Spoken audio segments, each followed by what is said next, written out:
Buckle up, bitches. Big Sills. Football Friday. How you doing, man? Oh, yeah.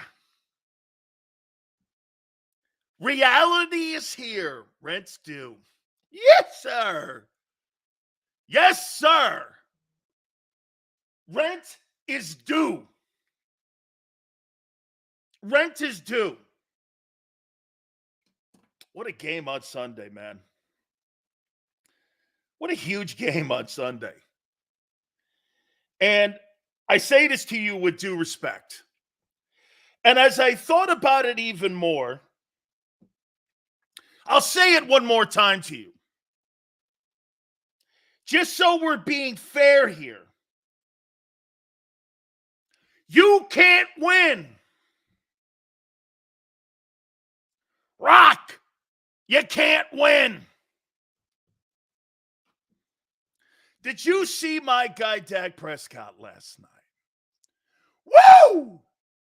You see that he's catapulted up to number 2 favorite in the MVP voting? How'd that happen? All the things Big Sills tells you is reality. Jalen Hurts has won all these great games this month. Dak Prescott's now number 2 favorite to win the Most Valuable Player award, beating Seattle.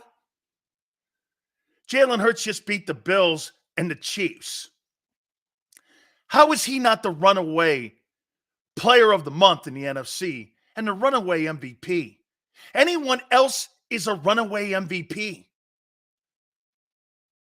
They hate you, Philly. I here now bow to that, and I agree. They hate you, the national media. Prescott's going to win the MVP award. It's going to be one of the most hotly contested MVPs, and it shouldn't be. And it shouldn't be. Look at Chuck. We don't care. Yes, you do. Yes, you do. You know why you care? If that guy puts his ass on the line, that guy plays his ass off. That guy plays his ass off, and I'm talking Jalen Hurts, injured. That guy goes out on a daily basis and goes out and represents your city and your team. You bet you care, and you bet you want him to have the MVP. Don't lie.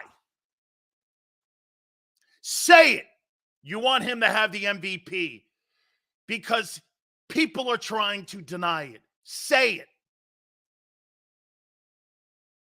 Hey, Keon goes, no, I don't give a shit if he wins it or not. That's your guy. He's the Bryce Harper of the NFL for you. What, you didn't care if Bryce Harper won? The Lombardi Trophy and the Most Valuable Player Trophy have nothing to do with one another. The Lombardi Trophy is a postseason award, and it's a team award. The MVP is a signature award for the best player in the game. Okay. Look at how you compromise yourselves and don't want the best. You should want it all, like Tony Montana says. The world is mine. You should want everything in it and everything that's afforded to you. Well, I don't care about that. I don't care. I do. You don't want everything? If you don't want everything, that means you don't want anything. Only want the Lombardi. Duh. Duh. Look at Dak, 29 of 41, 299, 3 touchdowns, 23 rushing. Holy cow, man. CeeDee Lamb. Cowboys are waiting for you. They are waiting for you. You ain't winning that game either. I just don't believe it. I just don't. I heard the radio shows calling. Do you guys think that Brock Purdy, before I get into what happens in this game, let me ask you this. You guys think Brock Purdy is the weak link to the 49ers on Sunday? You think he's the weak link? I want to show you how pathetic most of you are in here. Okay? And comments that have been made about Brock Purdy.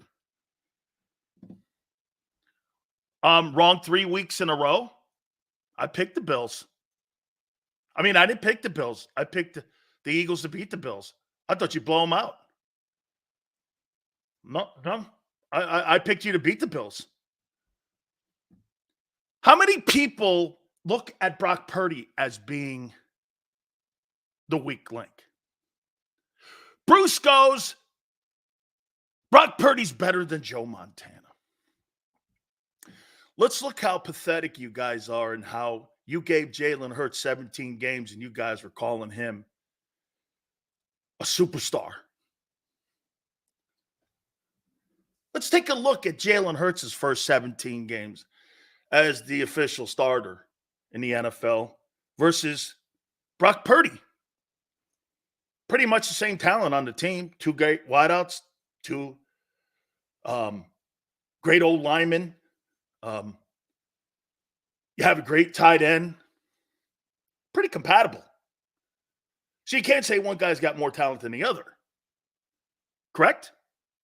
Let's take a look at Purdy versus Hurts. Hurts got his first 15 starts in 21. And Brock Purdy will be starting his 17th game as an NFL player on Sunday. You guys had a massive rush to judgment on how great he was. How come you're not giving this guy the benefit? You just don't see it? Well, let's take a look at it. Purdy's 13-3 as a starter. Only played 16 games.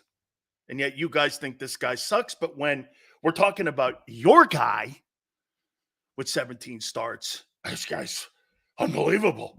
He's a god. He's the next Philly. Brock Purdy, I just don't see it. Well, let's take a look at that. In 16 games as an NFL starter, Brock Purdy is 69% completion percentage. In 15 starts, Jalen was 61%. In 16 games versus Hurts' 2021 start, Brock Purdy's thrown for 42-45. Imagine that.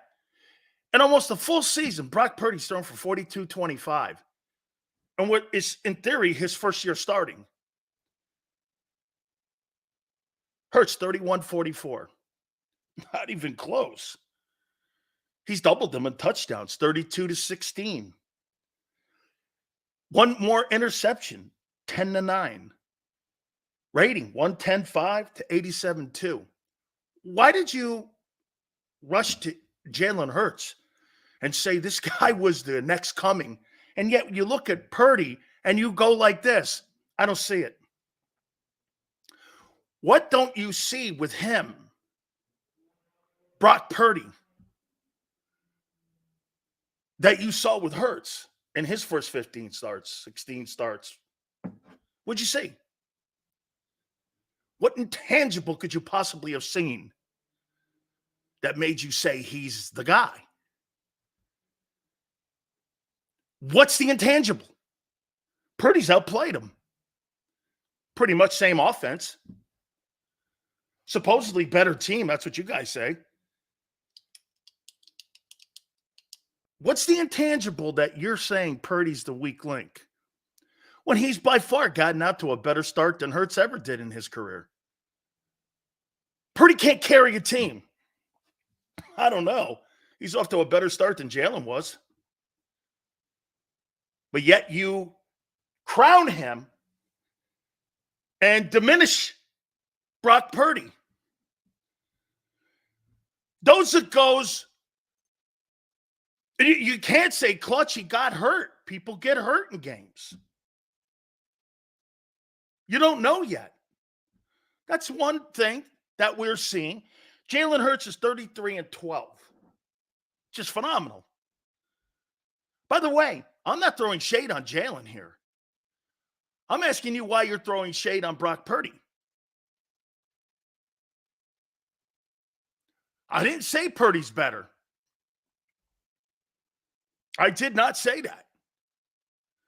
I asked you the question, why are you throwing shade on Brock Purdy when, quite frankly, it's a phenomenal start to a career?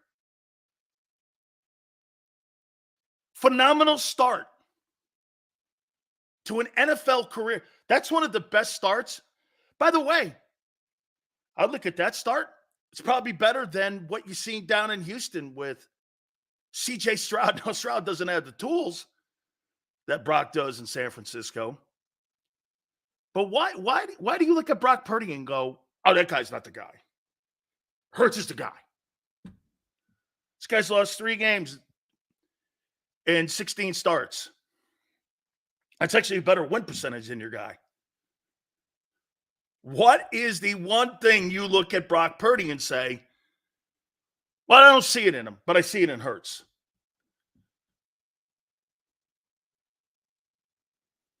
Purdy's mentally weak.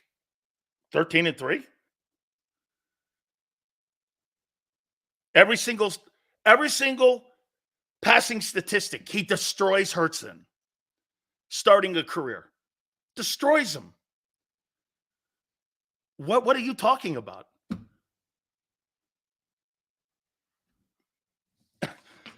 I'm going by a player's production here. He's not the guy. Where do you see that?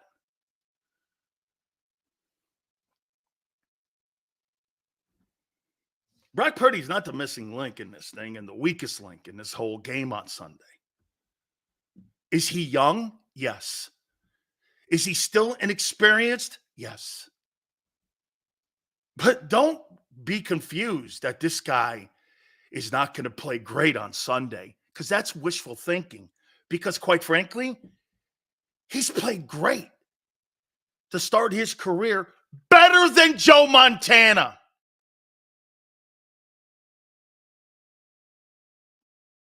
Yes. Better than Steve Young to start a career. Yes. He can't extend plays. 13-3, and he can't extend plays. 70% completion percentage, but he can't extend plays. 29 touchdowns to 9 picks he's on pace for this year alone. And his career is 32-10. I'm just trying to get what your metric is on how you see Hurts with 16 touchdowns in his first 15 games versus 9 picks. This guy has 32 with 1 more game played and 10 picks. And you see a different metric. Interesting. Once again, that's because you want to see it. And you don't like giving people credit for the work they're doing. Again, this is not really shade on Jalen, because Jalen wasn't as good of a passer as Brock Purdy was coming out of college. He just wasn't. But he's evolved. He's absolutely evolved. That's the truth.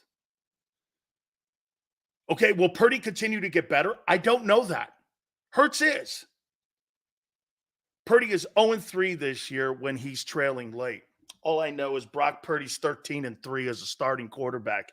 Heading into this game, he is having an MVP season. Christian McCaffrey, Jalen Hurts, and Brock Purdy is an MVP game on Sunday for one of those 3 men.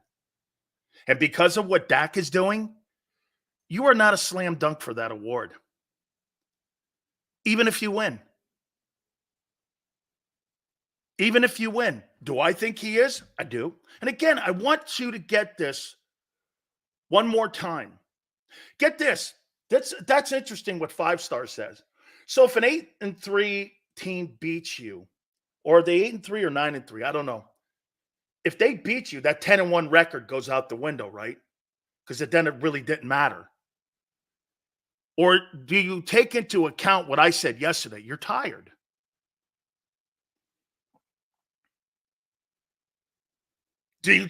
Will you take that into account? Because if the Niners beat you, your 10-1 record won't matter. Right? It won't matter. Because are you still going to call yourself the better team if they blow you out on Sunday?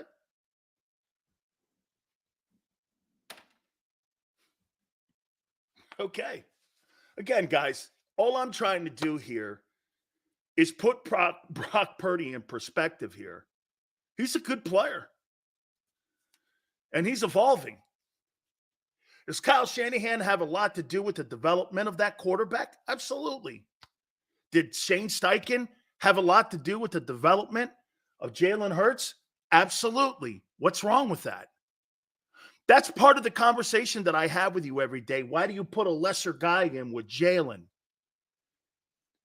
My opinion, Brock Purdy's got a better quarterback coach and a better quarterback evaluator and a better quarterback developer than Hurts does. That's fact. By the success he's had. You think Jalen's getting great coaching from Brian Johnson? That's kind of where I'm at, Peter. Give Brock Purdy his kudos, man. This guy's getting it. Dude, I'll tell you what. That's as good a start to a career as you'll ever see in NFL history. Brock Purdy. 40 and 16 games. 17th game will be Sunday. He's got 42-45 in passing yards and 32 touchdowns and 10 picks. And you're trying to tell me with 110 QB, not QBR, but 110 quarterback rating, you think that sucks at 70%? I'll show you quarterbacks that have been Hall of Famers that started their career out worse than this guy. It's a nice start to a career. Again, it's not shade on Jalen. Too much pressure, 49ers fold like Dallas. He's 13-3. By the way, his first year starting in the NFL, he was 1-1 in the playoffs. Your guy was 0-1. And get this, you got to give him the loss because he started the game. But he didn't get a chance to complete the game. That's a football play that knocked him out. You start the game, that's a loss for you, dog. Brock Purdy's a good football player. And if you think that guy is going to be the reason they lose the game on Sunday, you are completely wrong. Completely wrong. I'm going to give you my takeaway right now, and we're going to go with the numbers, and we're going to look at last year's NFC title game that the media gives you misinformation that you blew out the Niners. I got the numbers and all the yards and yards per carry and what happened in the game. Don't listen to some of these people who tell you that bullshit. The turnovers and all of that, that defense was the catalyst in that NFC title game. The offense did shit in that game. Okay? And to sit there and say that Lane did a great job on Bosa is not true. He had a TFL, and they held the Eagles to the lowest out. You didn't even get 270 in total offense. For a team that was playing well, they held you to your lowest output in offense. Don't make it sound like you blew them out. You didn't. The defense blew them out. Your offense was nowhere. Let's go to what I see happening in this game on Sunday.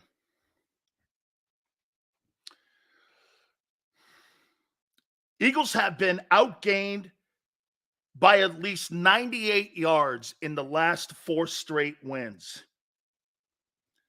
The defense has been a problem the entire season. Since the bye, the 49ers have averaged 31 points against some decent defenses, Jacksonville, Tampa, and Seattle. Having Trent Williams in the lineup is absolutely essential. He's probably the second most important player in that huddle. Hurts is just a winner. He is an absolute winner. And I say he is the only reason that football team is 10-1. He is the only reason. Only reason. The Eagles have averaged 430 yards per game allowed on defense in the last 4 weeks. Let that resonate. You have given up in the last month, every weekend, over 430 yards per game on defense. The defense has been shitty all year. And your run defense is walking backwards, because we're going to get to the numbers here. And the Birds also have Dallas on the other side of this. Will it be Brian Johnson or Nick or the Niners that will slow down the Eagle offense? I think the game is won and lost in the first half by how the Eagles prepare themselves. Are they going to, if you don't get out to a fast start, you're not only not going to win, you're going to get beat pretty good here. You can't limp out of the gate again. Will it be the coordinator? Nick? Injuries? Or all of it?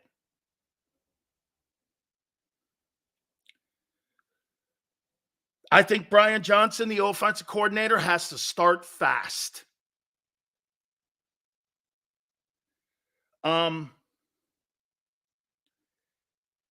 You can't start the game out with 3 and outs. Can't have 3 and outs. I want to say something here that's going to be the difference in this ball game as well. What was one of the most noticeable things last year that Jalen Hurts did in that 49er game? What was the one thing? Because he didn't do very many things in that game well. But what was the one thing he did that was essential, even with the 2 quarterbacks being out, for them having a comfortable win? That's right, Martin. The RPO. Because what did it do? It froze Fred Warner. You turned Fred Warner into a slow player.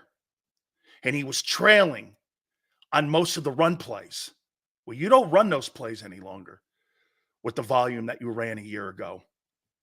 Fred Warner's going to be an enormous factor this year compared to last year, because that's not in your offense anymore, really. You don't run those RPOs like that.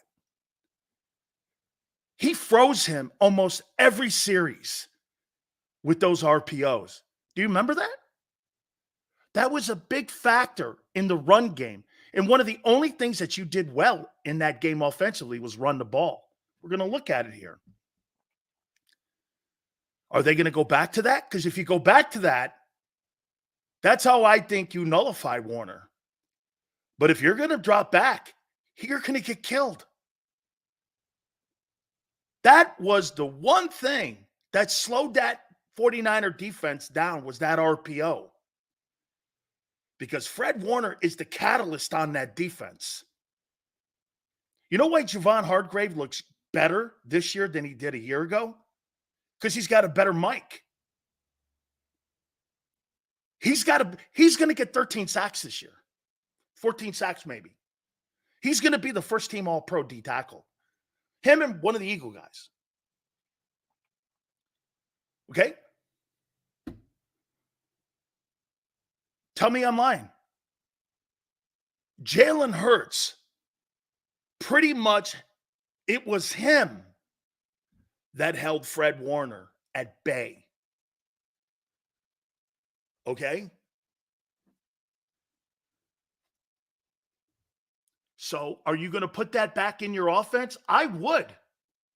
I thought Fred Warner struggled with. Didn't you think Fred Warner struggled with that last year? Did you not think? How about this? Let me ask you that. Do you think Fred Warner struggled with the RPO game of the Eagles last year in the NFC title game? Yes or no? And do you run it with the volume you ran it this year? No.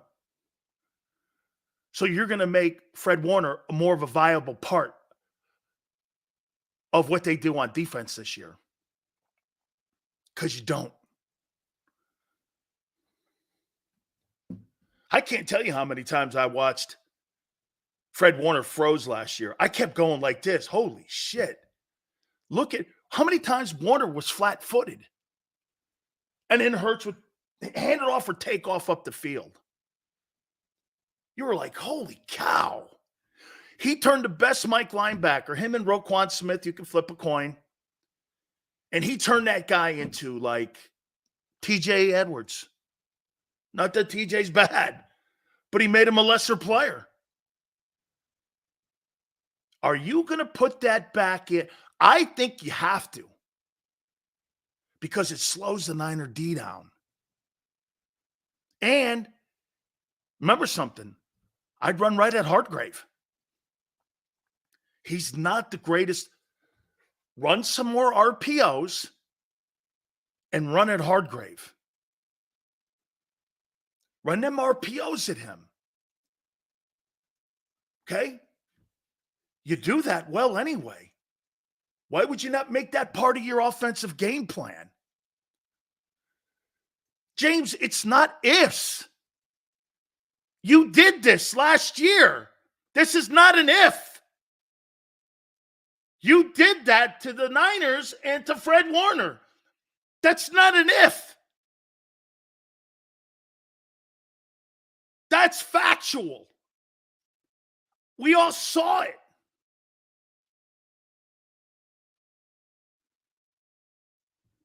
Has to be part of your game plan, in my opinion. Got to run more of them. Before I get to my score, let's take a look at the Niners. And then we'll look at the Eagles. 49ers, do some comparison here. Passing yards. 250.1, which ranks 8th. Eagles, 231, ranks 14th. It's not horrible. I think 231, 250, think you're in the same room. Rain, sleet, snow, Eagles are trained to go. That will definitely help. Yeah, when I look at 231, 250, rushing yards, 136, 7th for the Niners, 133, 8th for the Eagles. Pretty compatible. Points scored, both 28-2, 5th. To me, they look the same. Let's take a look at defense now. Pass yards against 49ers, 213, ranked 12th. Pass defense, 256. The 29th worst defense in pro football, pass defense, resides in Philadelphia. Rushing yards, 49ers, 82 yards a game.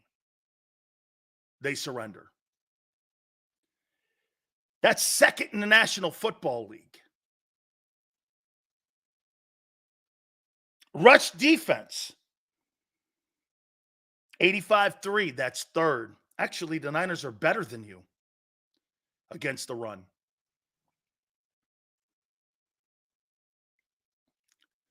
And with the greatness of Cam Jurgens and a banged-up Lane, this is going to be interesting to see the run game. Last 2 weeks, you've averaged 175 yards or 170 yards rushing. Points allowed.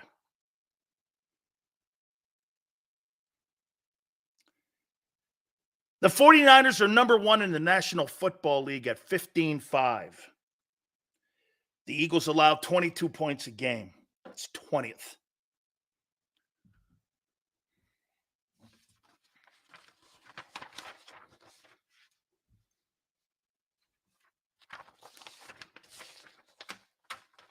And you're tired. And you've played emotional games. You've played a ton of snaps. And Tone, do me a favor. When the injury report comes out, let me know who they have on it, please. I'd like to know who they have on that injury report. I got 25-22 San Francisco winning a very close football game in Philadelphia on Sunday. 25-22. That's how I see that game playing out. Yo, Sills, I truly think you're listening to the media. I'm not listening to the media. Those people don't change my opinion. I don't give a shit what they say. Dude, those media people don't cover your team like I do on a daily basis. And by the way, I'll say it one more time. Look, do I really have to quantify it for some of you to have your feelings not hurt or twisted or bent or make you cry or whatever you are with your bullshit ways that someone tells you something that's different and contrary to you? I don't give a shit. I'm telling you the way I see it. Do I think San Francisco's a better team than you? No. There, you feel better? But do I think San Francisco's in a better place, in a better shape than you going into Sunday's game? Yes. What's wrong with you? If that's not good enough, I can't help you out. You need a psychiatrist. Okay?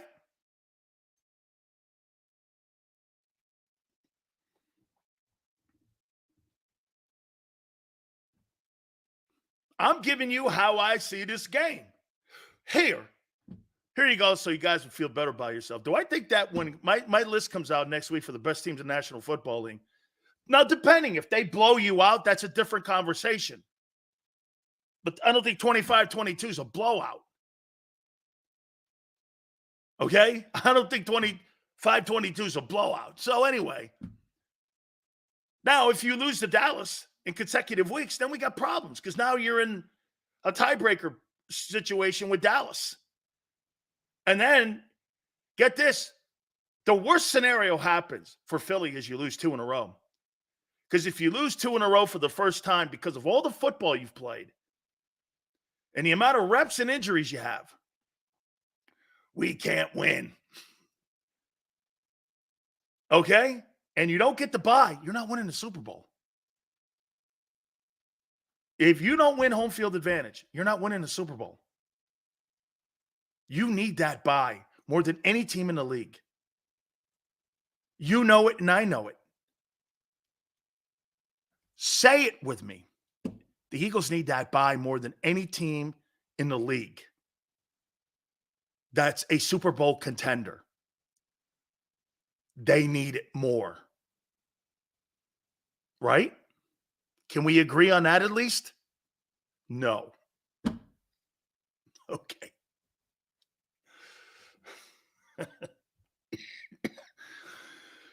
Oh. That's because every game and every time you've gone to a Super Bowl, you haven't had home field. 80, 04, 17, 23. You've never gone to a Super Bowl in your entire franchise's career and history where you didn't have home field. Don't make things up that you haven't accomplished ever in your team's history.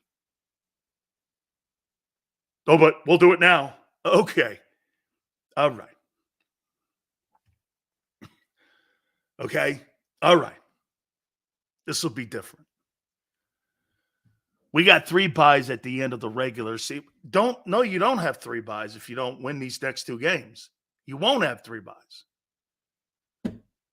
So it can't be done? No, Bill Ray, no. I said you've never done it. Have you? Here, let me do this one more time, too. In 17, you think you win the Super Bowl if you don't have home field? And this team's better. So you're assuming then that they're going to go into San Francisco or Dallas and beat them on their home field for the NFC title. Okay. Again, I'm not a fortune teller, so I don't know either. Maybe you do, but you have never. That's a fact. Me saying you can't do it, I don't know. We'll see. You didn't do it in 80, 04, 17, 23, or 22. You had home field in every one of those situations. Because we've never done it doesn't mean we can't. I know. That's all I said, too. You've never done it. Pretty scared of Hassan Reddick. I don't think you guys understand the makeup of NFL people. NFL guys aren't scared of shit. They're scared of failure. They're not scared of people. Are you I mean, most people in the real world are afraid of people. People who play in that game and in that league and in that sport, they're not afraid of dudes. They're afraid of failure. You don't even know the makeup of your own men on your own team. Those guys aren't afraid of people. You're not afraid of anything. Men don't frighten you. Failure frightens you.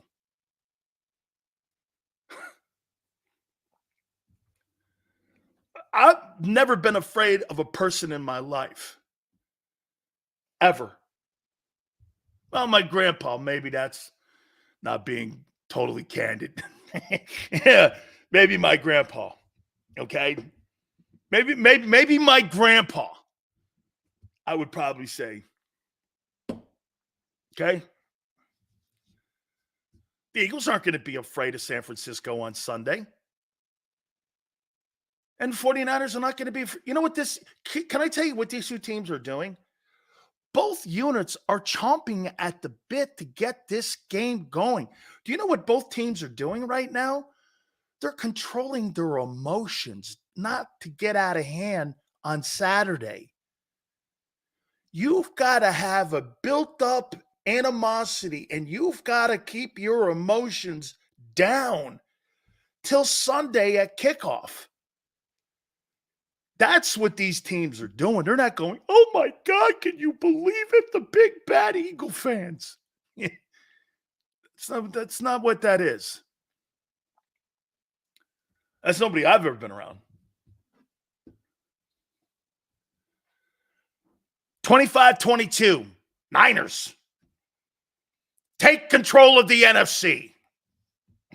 How could you take control of the NFC at 9-3 when the Eagles would be 10-2?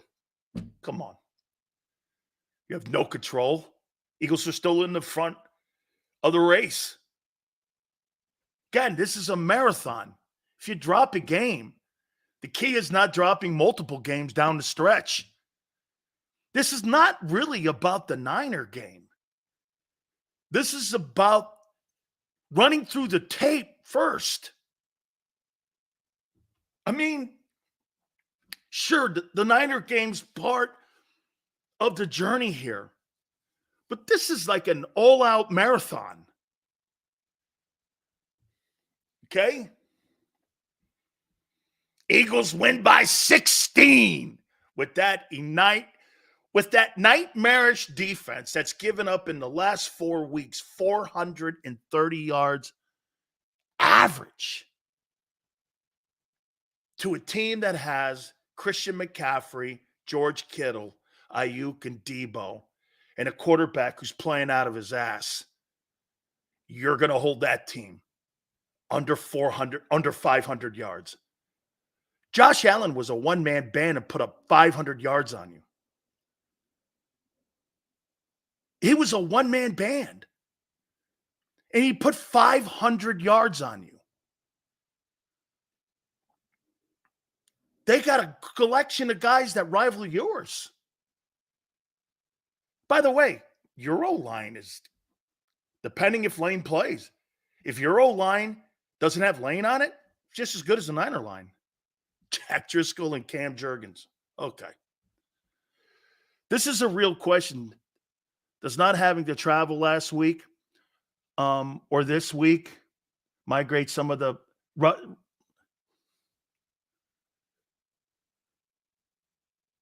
yes. Having the game at home, complete advantage. Philly. Yes. Anthony goes, Brock Purdy's not Josh Allen. I know. He doesn't have to be. You're missing the point. There's more people to cover that you don't have. Do you know how easy it wasn't. Think about this. Do you think it's easier to play defense against Josh Allen or the Niners?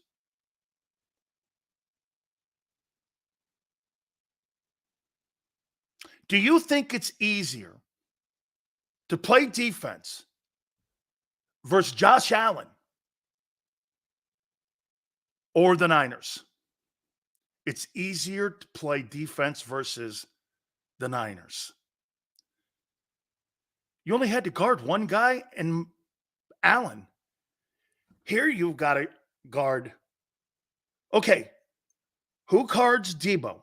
Slay. Who guards Ayuk? Bradbury. Who guards McCaffrey? Morrow? He's on pace for 74 catches. Who guards Kittle? You don't have the personnel to match up. All you had to do was shut down Diggs and try to get what's his name on the ground, and you couldn't.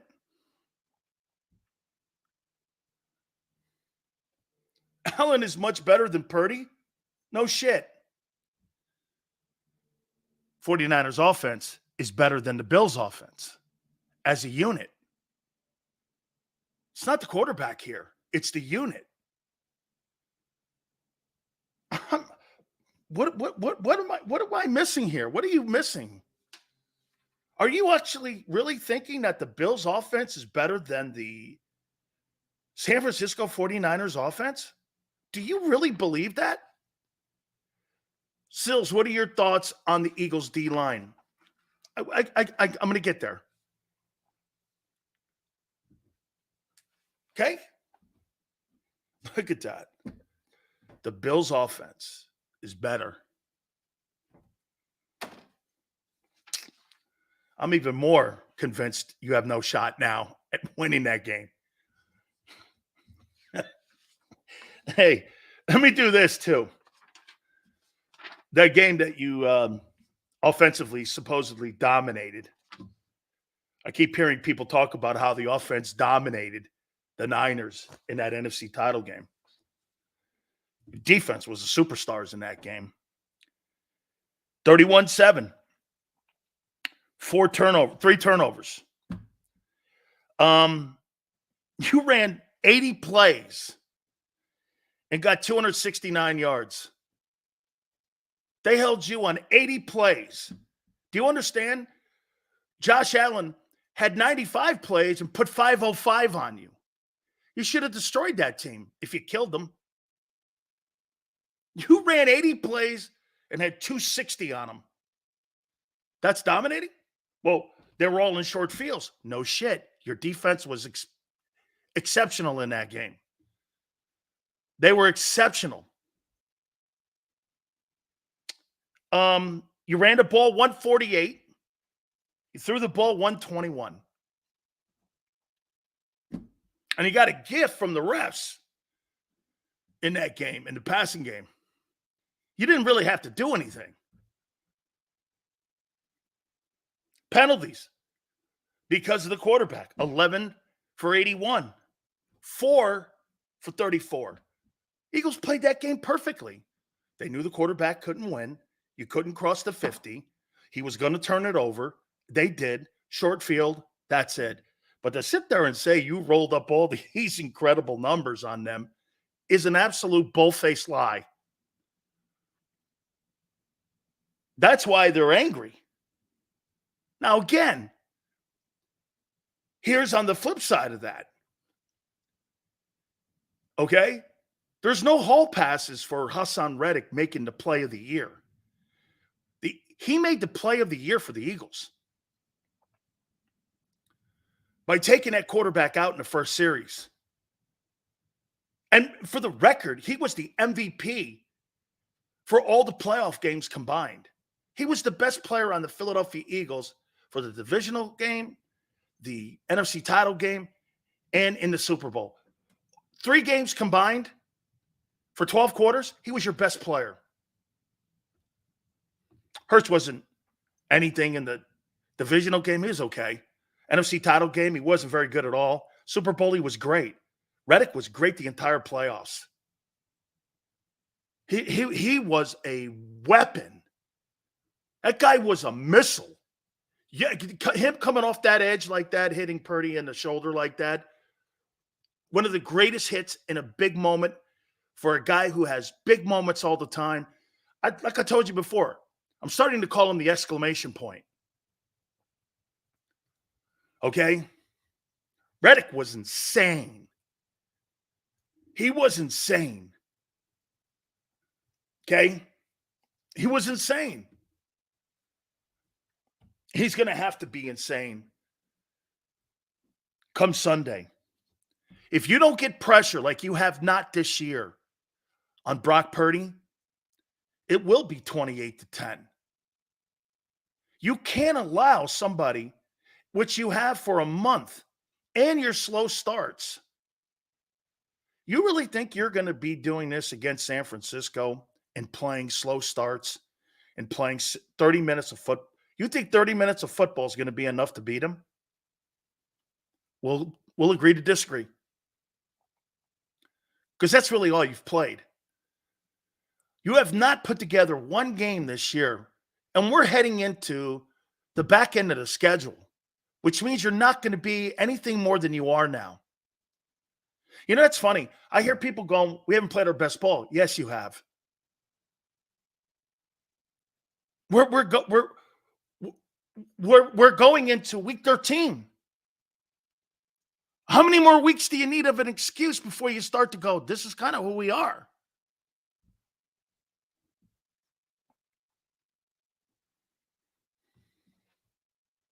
Philly defense has been terrible all year.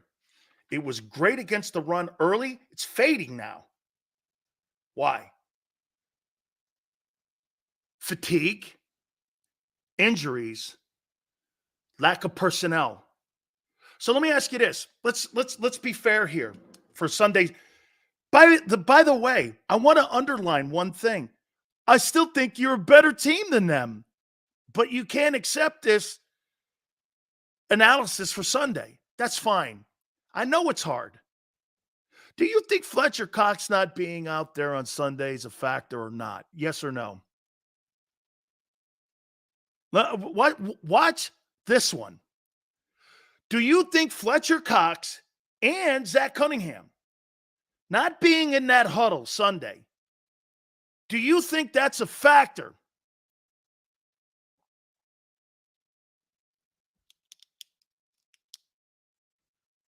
Of course, I don't know about Milton. That's why I'm waiting to see the injury report. Okay, because they need that guy. Because who's the other? Then you go with that other dude, right? Okay, if you only have Jordan Davis and Jalen Carter, and one of those guys gets nicked up, because, and get this, the amount of reps they've taken. You know what they're going to, here's what I would do. If I was San Francisco, I would clearly try to establish the run. And I would try to run as many plays at Jordan Davis, even if I got no yards. And Jalen Carter, make those guys active. Move them around. Let's see if they're going to be there in the fourth quarter. They've just played 75-95. Okay? You theoretically played 3 games in a 2-game span. Most teams average 60 plays a game defensively. Let's see, what did San Francisco run? Shit, man. 49ers said we're held to 45 plays because of the lack of offense in that NFC title game. You give them 65, 75 plays, dude, I won't want to give the 49er offense 95 plays against your defense, who just got off the field playing 95 plays. You think that's conducive or not? Okay?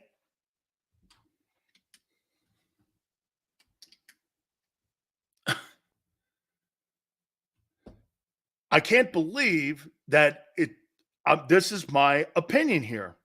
Not trolling nothing. Wow. Some of you folks, man. I mean, your fandom is really crazy. I'm not speaking anything that's not true. I'm saying you're going into I'm not going to quantify it to make you feel better.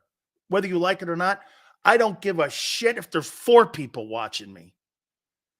I could care less. This is my opinion on Sunday's game. You don't like it? That's a you thing, dude. That's a you thing. Trolling? No, my best bet would be here to be a freaking cheerleader like the dudes at IP. Hey, man, we know our heart and guts and glory are going to get us through, even though we have a laundry list of guys on the IR, and we just played a mountain of reps and massive football, and everybody is nicked up. Even Michael Irvin said the same thing. He watched the show yesterday. He's like, these guys don't get it, man. These guys have been playing some serious reps. Michael Irvin's even like, man. Michael said, Michael picked the Niners to win. And you know why? He said, I have never, in all the years that I've been an analyst, he said, I've never had a harder time picking the game because of Jalen Hurts. He says, but I can't believe if they do it, it'll be incredible. I'm obsessed with IP? No. That's the best radio station in town. Because it's where the fans go, not the host. Hosts suck. Not Rob. Rob's great. I listen to Rob. He's great. I like John Ritchie, actually, too. And Hugh. So I shouldn't say that. I apologize. That's not true. Okay? It's not true. Okay? The fans are awesome on it. That's why I listen. Okay? So I shouldn't say that. I apologize. Because that's the fan station.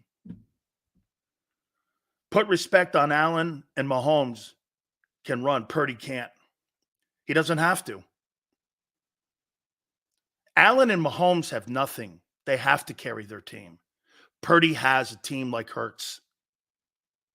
The dimension that Hurts offers that Purdy can't is the dual threat that they've taken away.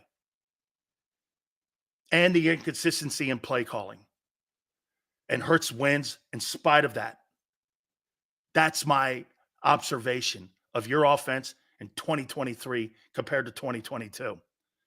You don't run as many volume RPOs. It's chaotic at times in the first half. Brian Johnson looks like he gets a better handle on the offense in the second half. People are out of the way. It could be that. I don't know. Sure looks like the 2-5 Nick Sirianni in the first half at times with some of them stupid-ass play calls. 3 and out, 3 and out, 3 and out, 3 and out.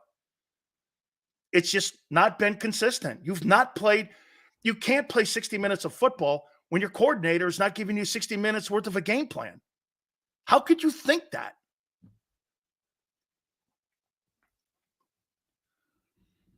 Okay?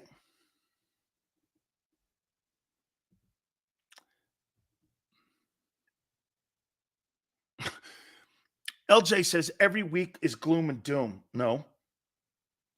Once again, you're right here. Gloom and doom? I just got through telling you what you guys did against Kansas City and Buffalo was one of the most remarkable things I've ever seen. And winning that game against Buffalo, I guess out of sight, out of mind, huh, LJ? I gave you all the kudos. That takes a toll on a team. This is not beating Kansas State or Kansas or Wake Forest or people. You're playing in the NFL here. I don't believe it. Maybe it's more that. I do not believe it. And by the way, you want Your 10-1 record, you could be a wild card by next Sunday.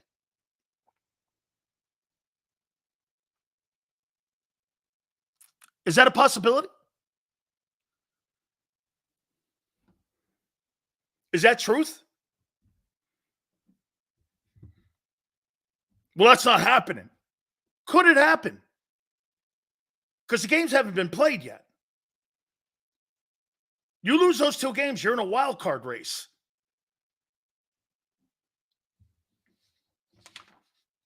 Right?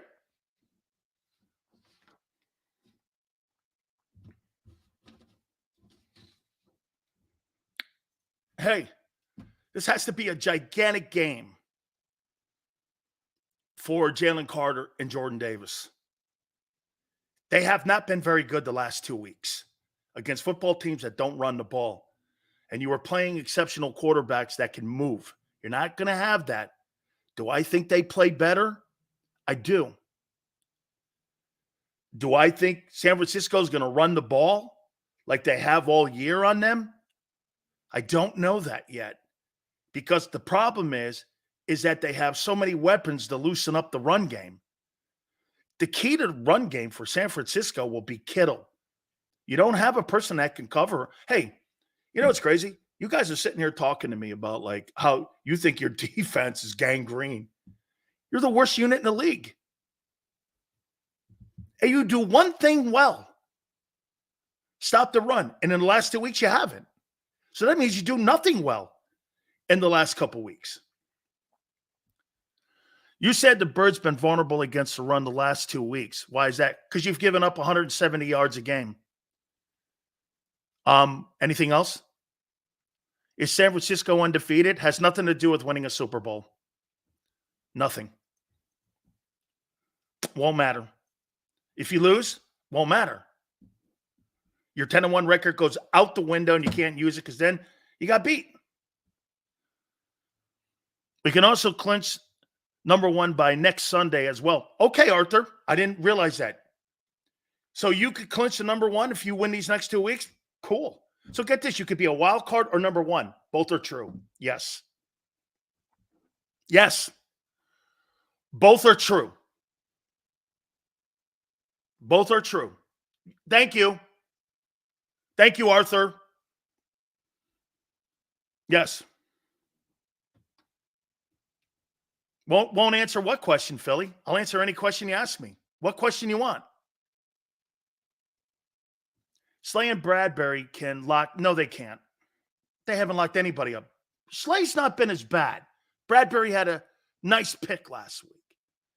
How can you say somebody's been playing, can lock somebody up when you come into this game, the 29th ranked pass defense? You're locking what up? Where have you been? What exactly are you talking about, locking people up? You haven't locked anyone up all year. San Francisco has played no top 10 offenses yet. We played 6 of them and won each of them. You could gobble San Francisco all you want. Don't act like our team is. I never said that. I said you're the best team in the league. This is where you lose the argument, LJ. I never said you weren't the best team in the league. I never said you weren't. You're not winning Sunday. This is weekly matchups. That's what this league is.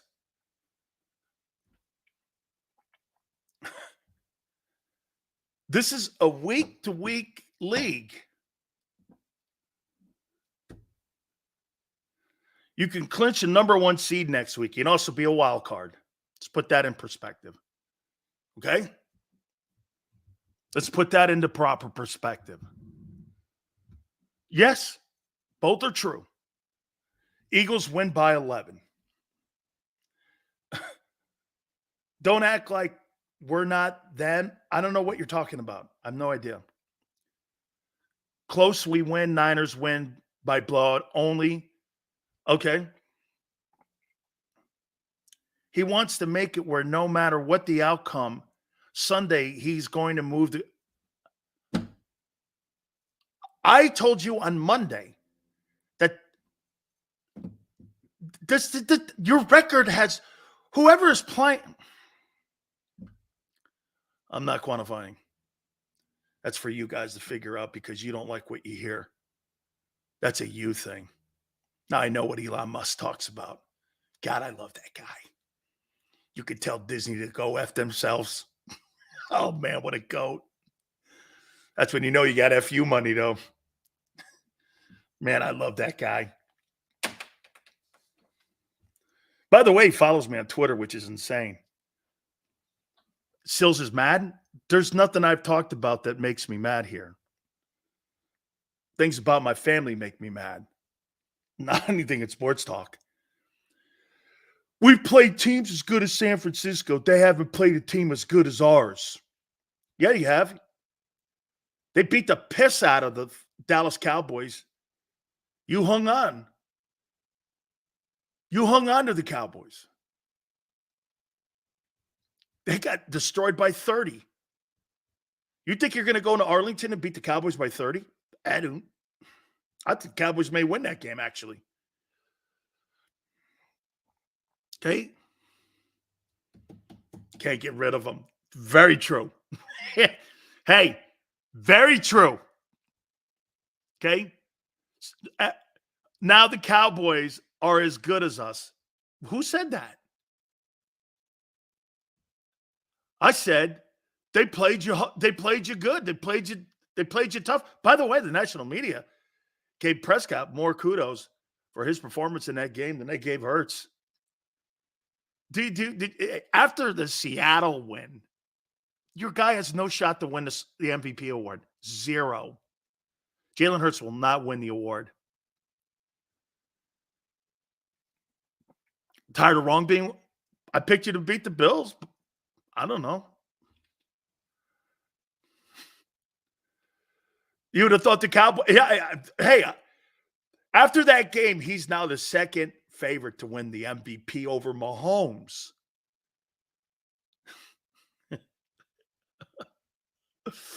Oh, my God. Woo! This going to be a big game. I cannot wait. Guts, Glory, Newt Rockney. Who's the actor from Silver Linings Playbook? Who's that guy? He's got Bradley Cooper's got to show up, man. You got to get the Lucky Charm in there, right? You got to get his ass in there. You got to get them all. Rocky. You're going to need it. Yeah. Yes, sir, boys. I hate to be the one to tell you. 25-22. San Francisco 49ers win.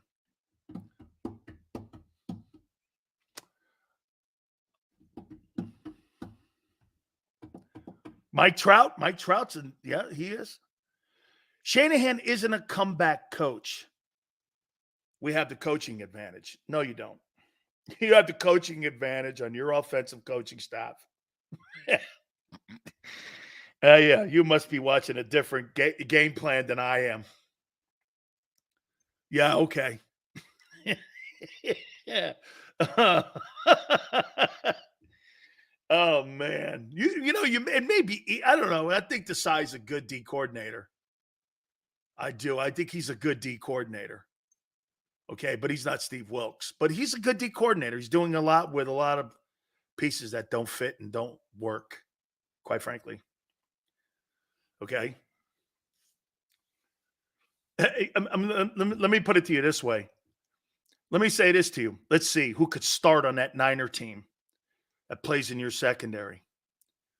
Do I think Bradbury and Slade could start? Probably.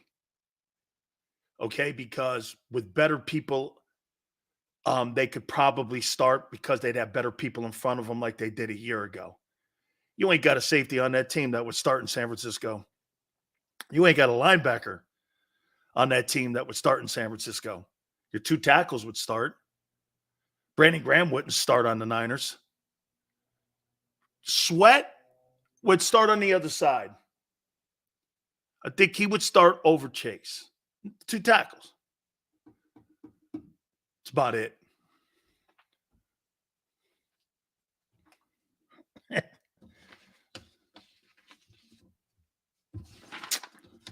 Yes, sir. Sorry to be the one. See, most people are afraid to go with their true feelings. By the way, my good friend Tone here, putting out on this Football Friday, your chance to win yourself some gift certificates. Code word's going to be thrown out the entire 4 hours. Don't forget the greatness of Philly Godfather at 5:30. Woo! How about them Cowboys last night, man? We'll see who he picks on Sunday. I can't wait to hear this thing. Okay, so we will do that. That'll be at 5:30. Tone, the segment, which is killing it, will be with us at 3:30. Don't forget also, you guys get an opportunity to go over and see our great friends at Hooters, northeasthooters.com. Absolutely some great, great holiday specials that we are going to have through the month of December here. We're so looking forward to it. The Hooters calendars are out 2024. All the great specials, seafood Sundays, half price, snow crabs, steamers, buffalo shrimp, military Mondays, 20% off all day. Lunch specials, Monday through Friday, 11:30 to 3. Boneless wings. Kids eat for free on Saturday. Wing Wednesdays, man. 1983, the year the place was founded. That is northeasthooters.com. northeasthooters.com. How can the Eagles win this game versus the Niners? I don't think you have a shot in hell.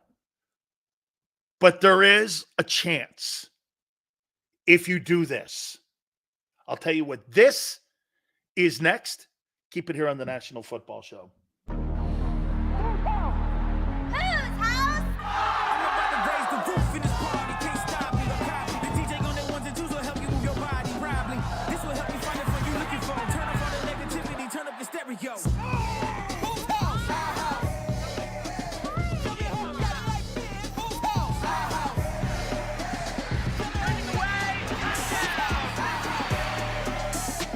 Football and Hooters, the perfect pair.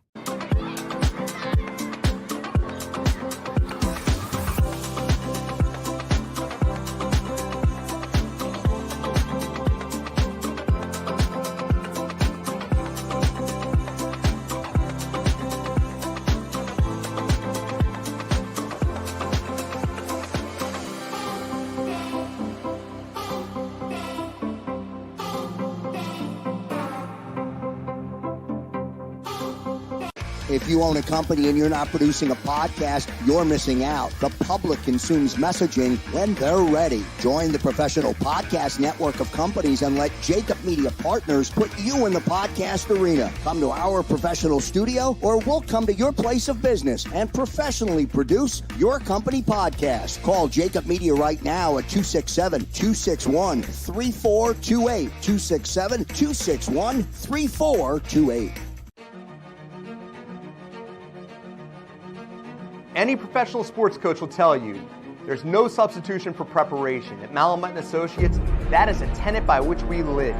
We prepare from day one for victory. Anything less is not acceptable. Underdog Fantasy has a way for you to play alongside your favorite football team all season long with their Fantasy Pick'em game.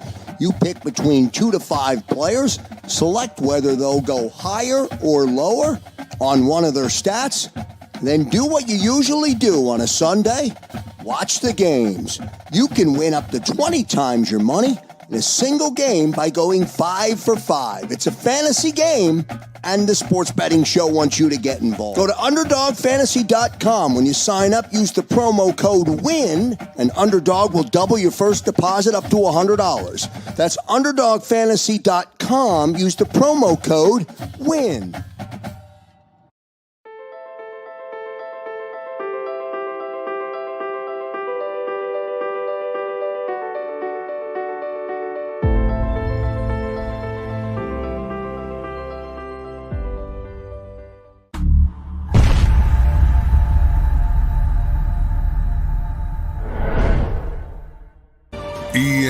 EAGLES, Eagles.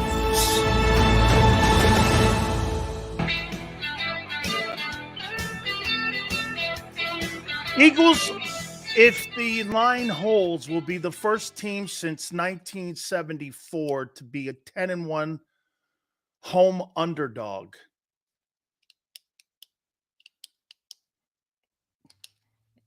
Since 1974.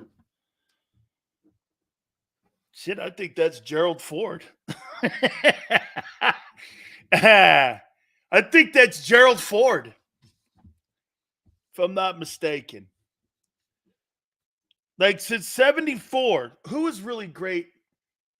I think, if I'm not mistaken, 74, I think that's Dolphins. Either Dolphins or Steelers. Okay?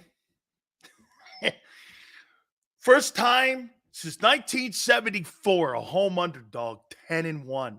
Man. Shit, it ain't just me saying you can't win. So people put the money on the game saying you can't win.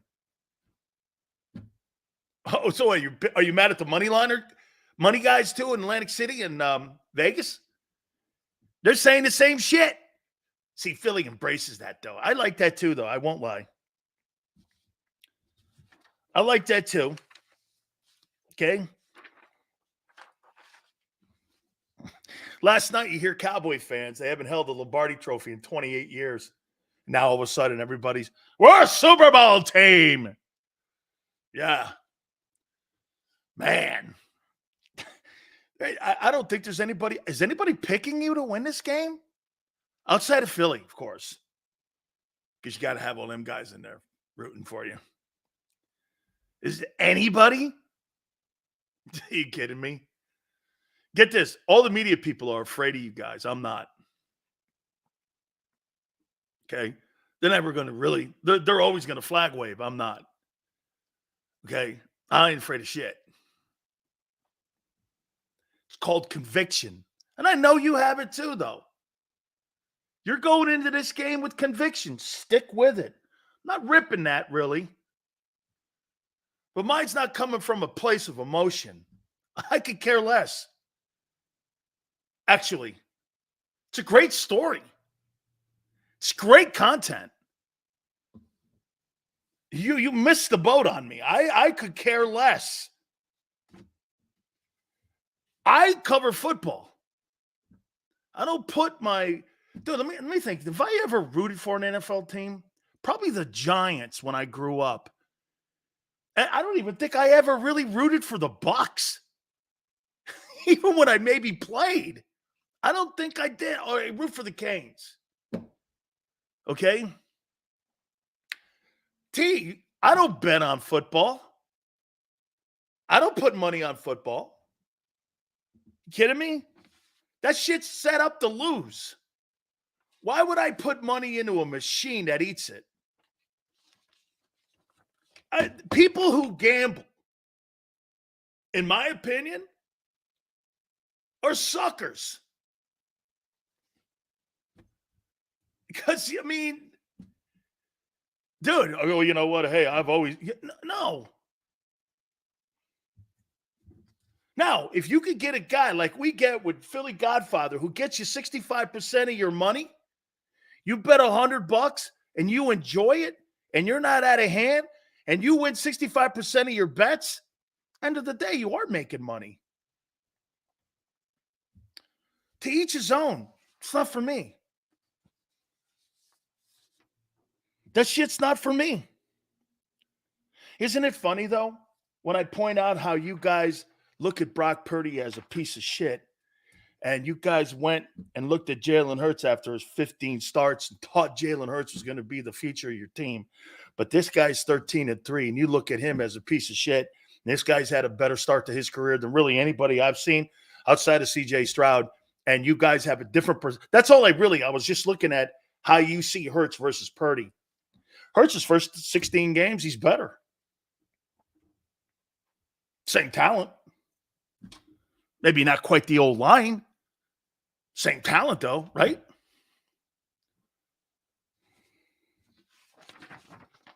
Brock Purdy is out to baby the greatest start in 49er quarterback history in his first 16 games. Hurts' first 15 games, very underwhelming.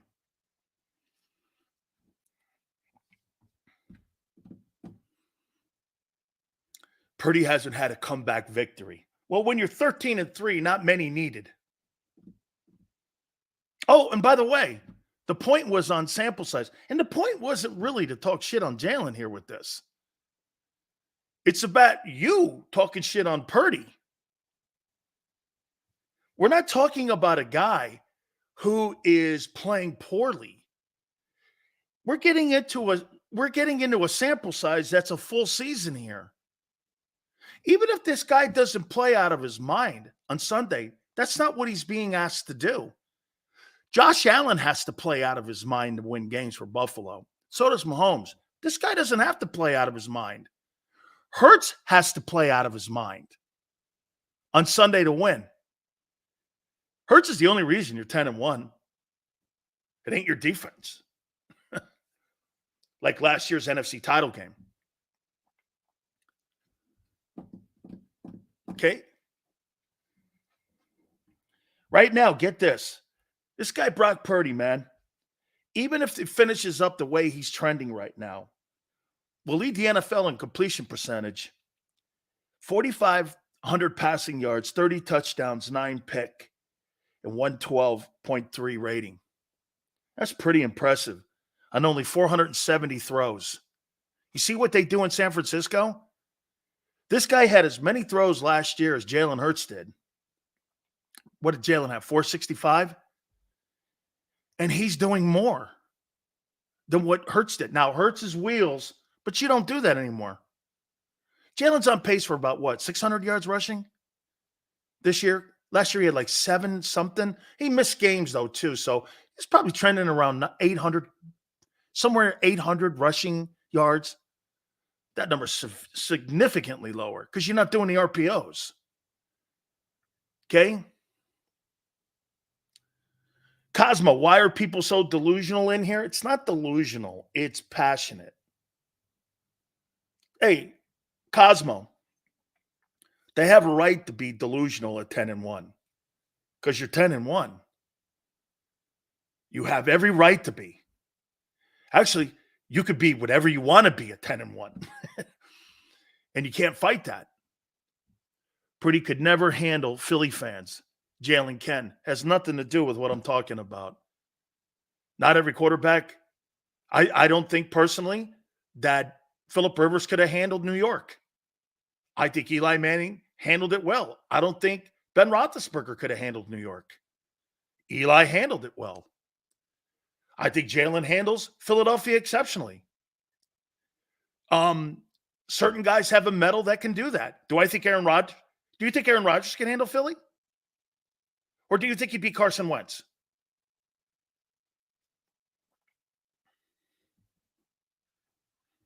Okay? Really got nothing.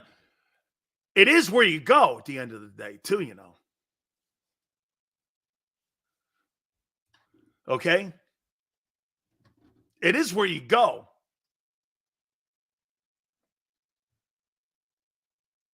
Let's see here. A-Rod could handle Philly? Crowley, I'm assuming you're kidding on that one. Carter's going to go crazy. Callie Green, once again, lying. Purdy, Montana. No, once again. So that the false misinformation here that Callie Green is giving you, like Philly collusion. Instead of Russian collusion, I'll just go Philly collusion. Because he keeps saying it over and over. He'll think I said it. And it's not. He's off to a better start in his career than Montana was. That's what I said. Actually, of any quarterback in 49er history.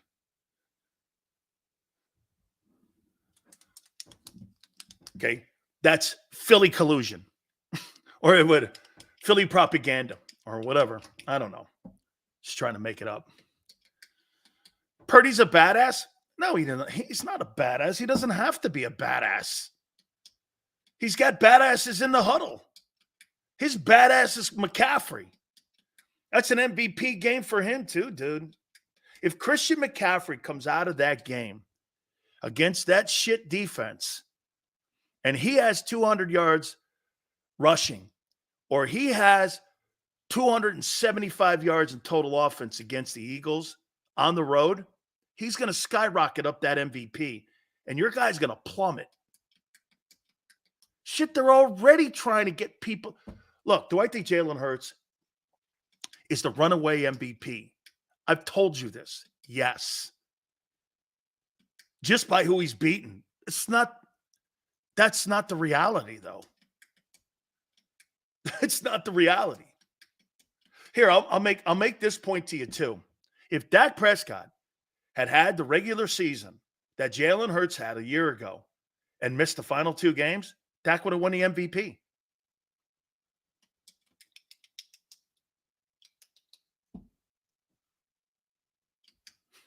Jalen missed 2 shit games that had no bearing on anything.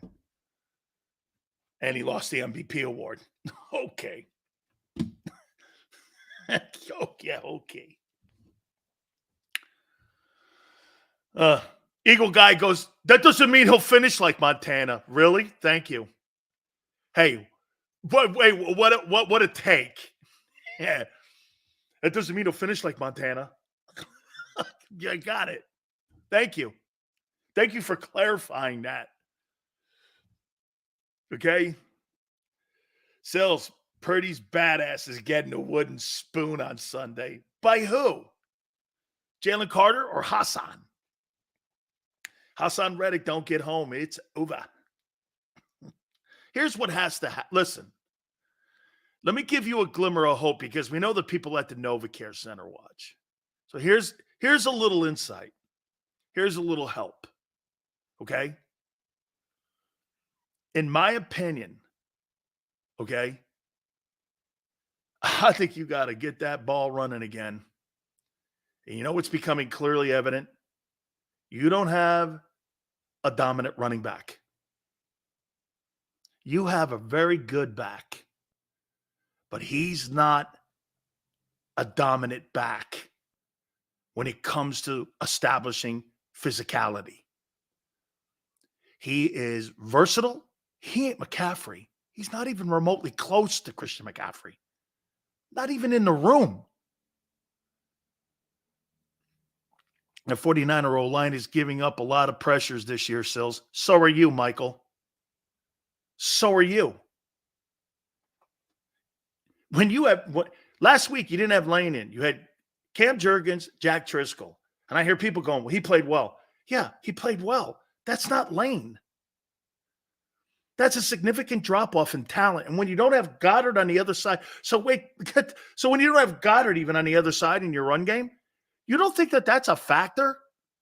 That you don't have Sayamalo, Lane Johnson, and Dallas Goddard, and you think you just plug and play with Cam Jurgens, who's out of position, Jack Driscoll, who was told an hour before the game, and some tight end scrub I've never heard of, and you think that's the same talent that you had a year ago? You're out of your minds. You're out of your mind. Here's what you got to run the ball. And I think you got to start implementing, hey, if you want to nullify Fred Warner, see, Fred Warner's going to go into this ball game. And you know what he's going to do? He's going to have watched game film. And they're going to notice the low volume of RPOs that have been called this year. And they're going to know that by trends. Now, back of his mind, he's got to still be thinking, I've got to be cognizant that they'll put those back in, at least some of them. Now, this is going to come to whether or not Hurts is healthy enough to run those. Do you take the – see here, you got to remember something too here. Are you willing to lay it all on the line on Sunday when you got so much football to play yet? that you're going to be willing to put Hurts in more RPOs versus a Niner defense that's one of the top defenses in the league. Are you willing to do that? Are you going to be willing to do that? To put him in harm's way? He's never finished the regular season. He's been banged up all year. Are you willing to win a battle to lose the war? That's a decision to be made too, fundamentally. When all year long, they have been trying to protect him. They're going to change that philosophy for the Niner game. The Cowboy game, to me, is more important than the Niner game. Purdy won a game when his defense is getting cooked. Still's talking like senior Lane Johnson, full go. Great. Are you willing to put him on the line to run those RPOs? For one game, with all the football that you've played, I want to be clear here. Why am I picking the Niners? I just think it's been a tremendous amount of workload. And the mettle of the team has nothing to do with the fatigue of the team.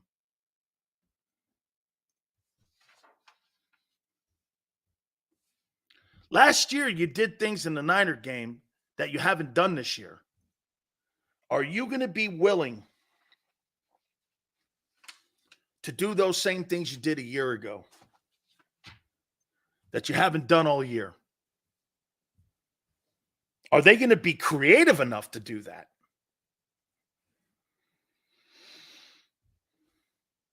Let's bring our friend in Tone for the segment.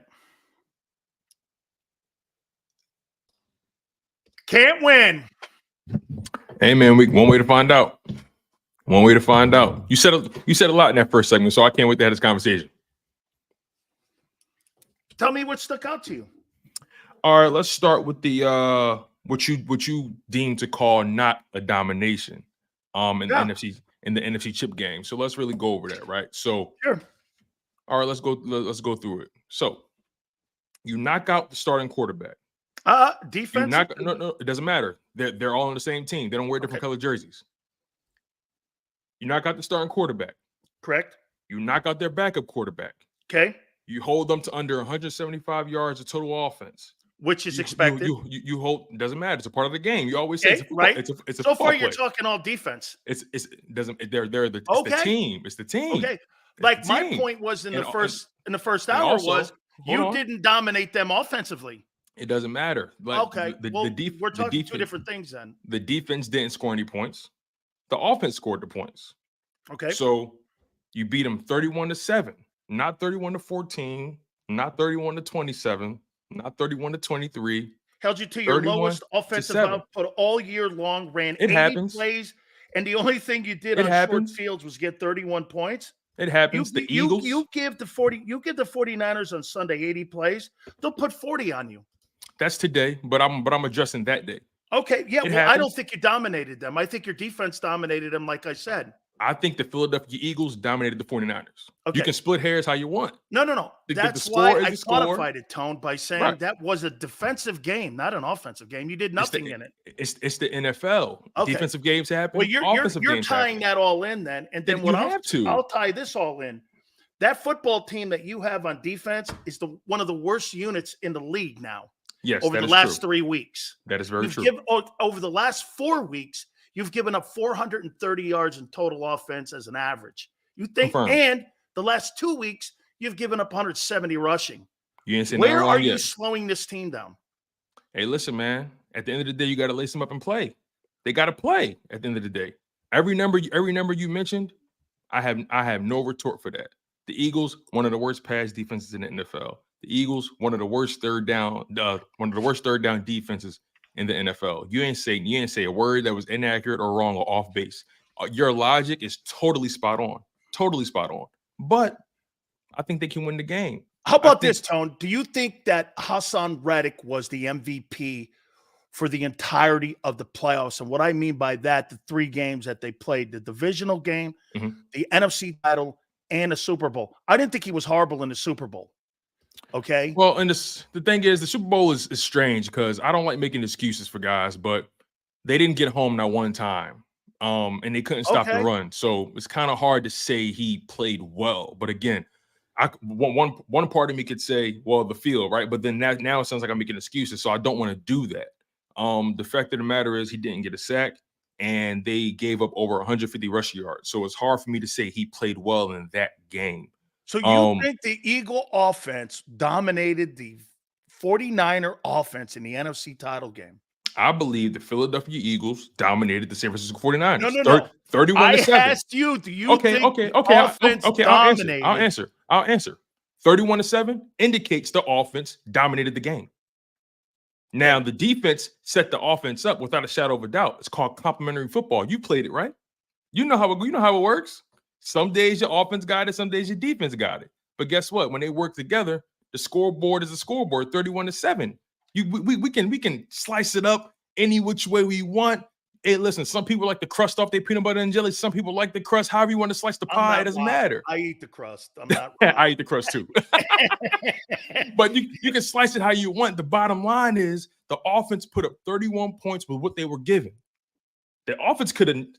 As a matter of fact, I'll put it to you this way: the San Francisco didn't do shit in that game. The San Francisco 49ers. The San Francisco 49ers defense. They could have stopped them. That defense that was getting all that love that year. Stop them on short fields. They were supposed to be the best defense in the league, were they not? They were supposed to be that. It wasn't 14-3. Oh, I'm sorry. It wasn't 14-7. It wasn't 17-7. Offensive output of the year. It was 31-7, Sills. Not 14-7. Not 20. I can understand if you said 20-7. Okay, listen. I can't really dispute 31-7 because I can't move the chains on the scoreboard. You know what I mean? Hey, don't. I can't move the chains on the scoreboard. Okay, I can understand if the defense had 2 pick sixes and all that kind of stuff, a scoop and score. That didn't happen. The defense created the defense opened it up. The offense closed the door. I mean, okay, Nathan, I don't know what you want. Let's go to new news. Tone takes a shit on Brock Purdy here. So let me. He goes like this. I don't see it. I don't see it. But yet he saw it with Hurts after 15 games. I'm glad you said that. I'm so glad you're going there. Let's do this. Okay. I'm so glad you're going there. Let's do this. So Brock Purdy 13-3 as a starter. Yep. This year, he's on pace for 29 touchdowns, 9 picks, 112.3 quarterback rating, 70% completion percentage, 44-37. And Hurts' first 15 as a starter. Look at this. This guy had 432 attempts. This guy had 471. 475 in 16 games. Here's the 16 game total. 475 attempts. Hurts had 432. He completed 368 in 16 games so far. Sunday will be his 17th NFL game. Hurts in 2021 had 265 completions at a 61.3 completion percentage. Purdy 69-1 in 16 games. In 16 games, he's 42-45. He almost has 1,100 more yards. He's doubled them almost in touchdowns, 32-16. And his rating is higher. Yep. How come you don't give that guy the same kudos that you gave Jalen Hurts? You want to know? You All want to them know kudos. You want to know why? Let's break it down, okay? I'm so glad we're here. We're having fun today. All right, let's do this, right? Brock Purdy, when he came into the league, or when he came into his position with the 49ers, he inherits Kyle Shanahan, DeMeco Ryan as a D coordinator. He also inherits Deebo Samuel, George Kittle, Brandon Ayuk. They traded for Christian McCaffrey. Well, as a matter of fact, you can say he inherited Christian McCaffrey because when they got him, he started playing. He inherited Christian McCaffrey. He inherited that vaunted defense. Okay. He inherited that entire package, that entire care package of success. Okay. Right? So when they had hold on, let me finish. You got to let me finish. Year. Yeah. You asked me a question. You asked me a question. Let's do this. Remember, you said their first 15 games starting, right? You said that. Remember you said that. You said that. I did. Their first 15 games starting. right? So I mentioned all the things I mentioned. Brock Purdy inherited that entire care package, ready made for success. A coach with a tried and true formula. Now, Did he start before hold. McCaffrey got there, or did he start after McCaffrey? Did Garoppolo? I think he started. I think McCaffrey got there and then he started because isn't it right that McCaffrey got there for the Denver game, and then I think Garoppolo got hurt and Trey got hurt, so I think McCaffrey was there when he started starting. So McCaffrey, if I'm not mistaken, McCaffrey so he did got inherit. there. McCaffrey got there. It was the Denver game. No, it wasn't the Denver game. McCaffrey got there the week of the Chiefs loss. They lost that game 44-23. And then he started his first game against the Rams, and they won every game since then. Okay. Every game since then. Brock Purdy, let me make sure I got this right because I want to make sure we're discussing this accurately. Brock Purdy, on the other hand, Brock Purdy, I'm pulling it up right now, his game log. Brock Purdy's first start in 2022 came against the Carolina Panthers. So the week prior to. So prior to, okay. Yeah. His first start was the Carolina Panthers, October 9th. They won that game, 37-15. His second start, Kansas City Chiefs, they lost 44-23. In between then, they traded for Christian McCaffrey. Okay. So they traded for Christian McCaffrey after his first win. Okay. And then they lost, and then at that point, they took off from there. So again, let's not get away from the point, right? Brock Purdy inherited this amazing care package of talent and coaches, right? Yeah. Jalen Hurts, first year starting. Remember, you said first 15 games in their career.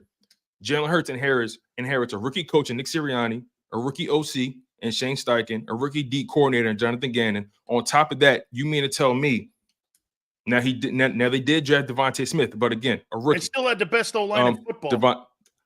O-line coming off of a 4-11-1 team that everyone was calling old and ready to write off. Remember, listen, the narrative matters. The context matters. That was the year they came up 4-11-1. Everybody wrote off that offensive line saying they were old and done.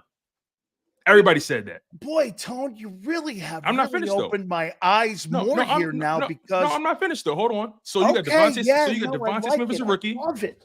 You got Devontae Smith as a rookie. You got Dallas Goedert, but then Quez Watkins, Jalen Reagor, Kenny Gainwell, old and tattered Zach Ertz, and Miles Sanders, who can't get out of his own way.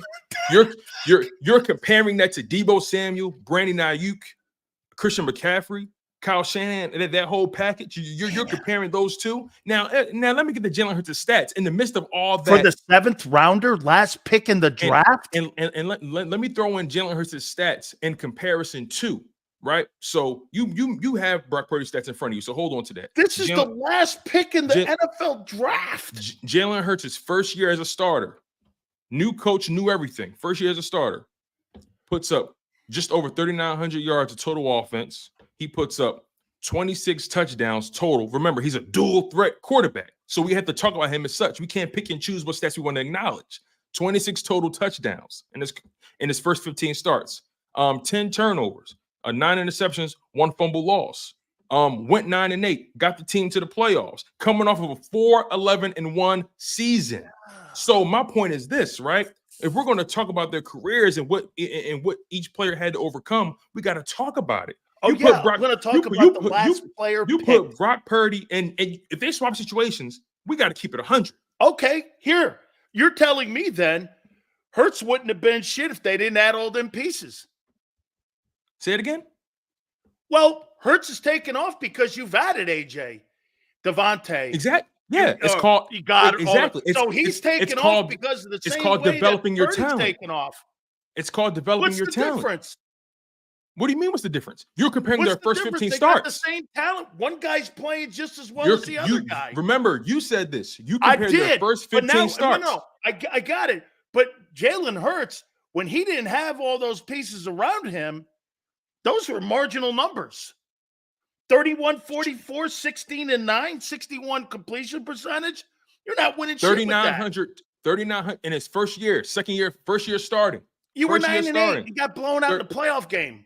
He got to the playoffs. He showed you his floor. He won a playoff game against Dallas. What do you mean? Purdy won a playoff game last year versus Dallas. Yes, the last he did. pick in the draft won a playoff game. We know Kyle Shanahan could turn lemon limes into lemonade. Let's not do this. Oh. Let's not do this. You don't Let's really not do have this. a lot of respect for this guy, do you? No, here's the thing. I actually do. But the way you frame the conversation makes me knock him down a peg.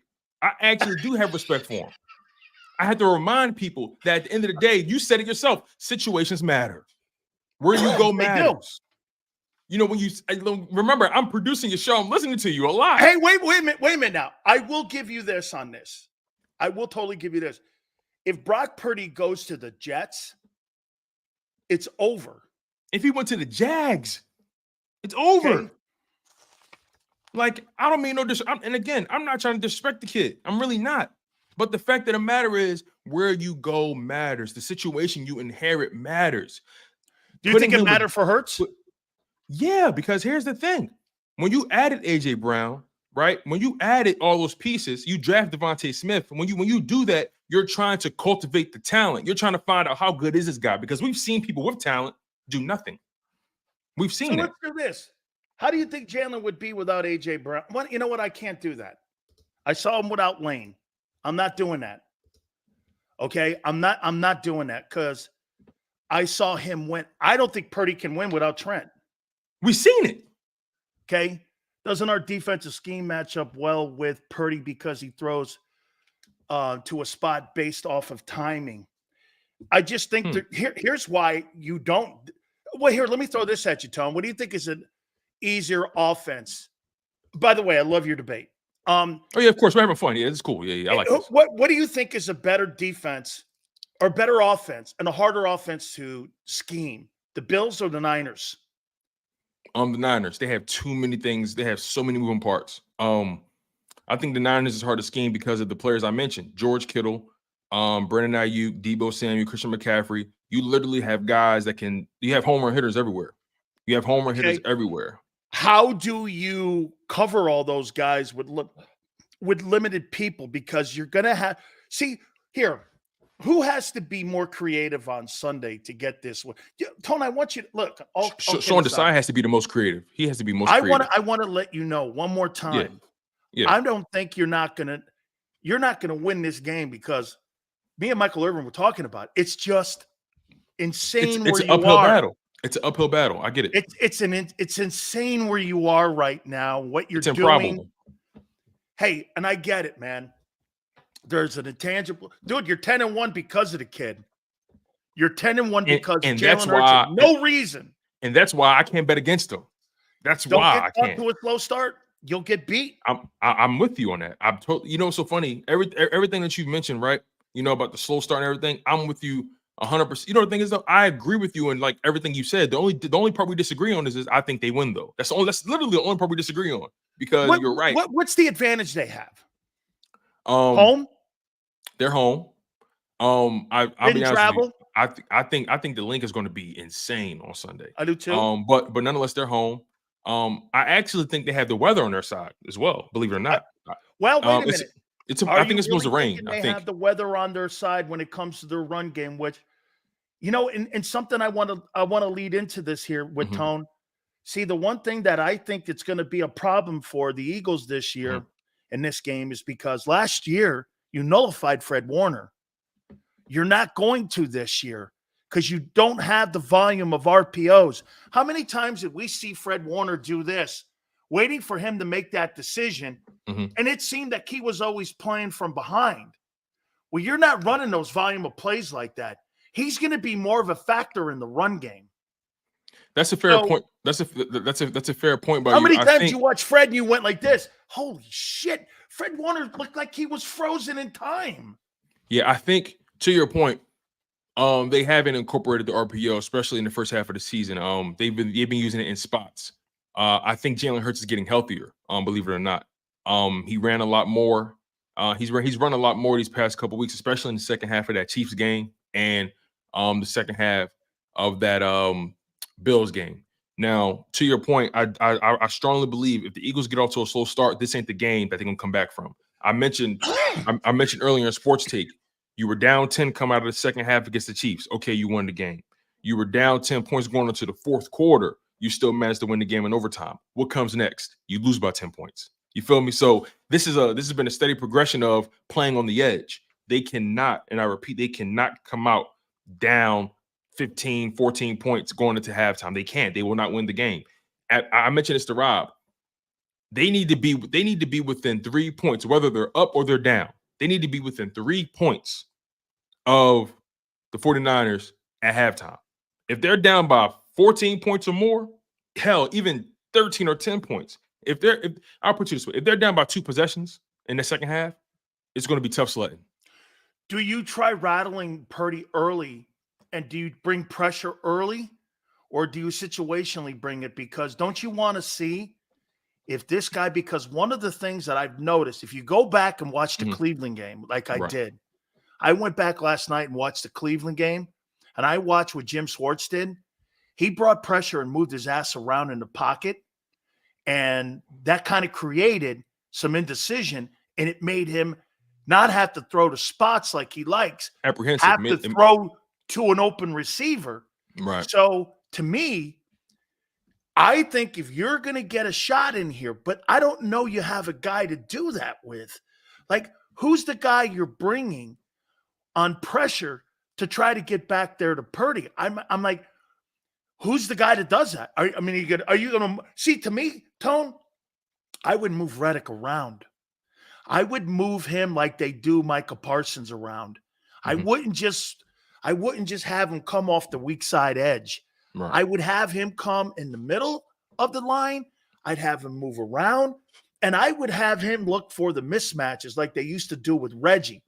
Just find a mismatch in there so that they can get some pressure, because I don't really think you have a guy in that huddle that can bring blitz pressure enough to be able to move them around enough to make him nervous, because they have way too many options. Look, when you're defending the Bills or you're defending Mahomes, there's not a lot of people you have to have personnel-wise to defend them. But when you're covering the Niners, like you said, your fourth guy, your fourth best cover guy could be on Kittle, could be on Ayuk. Which is a mismatch, yeah. Or McCaffrey. Yeah. It completely could be on that because they have so many options. That's why I say Purdy doesn't have to throw for 250 yards in this game. That's not what they're needing out of him. They need him to play clean, be effective, be 70% completion. Be on time. Be on time. Hey, and have a rhythm. They need to do all that. To me, I think you got to knock that guy off his spots. You got to jam the see, but again, they don't do that. They're going to play pitch and catch with those guys all night long. They'll be fools. The only way you win this game is red zone defense. If I'm being honest with you, they'll be fools to sit back and allow him to just play pitch and catch. This is a game where you got to force the action. You cannot sit back there and be patient and expect him to make a mistake, because he won't. He won't. To your point, I really think they actually have to blitz. To your point, I think they should blitz early. Blitz early, force him off his spots. I agree with everything you said. Make him as uncomfortable as possible. Create a level of indecision, because I've quick decision. I've seen those games. I've watched those games that they lost. It's a common theme. They got to him early.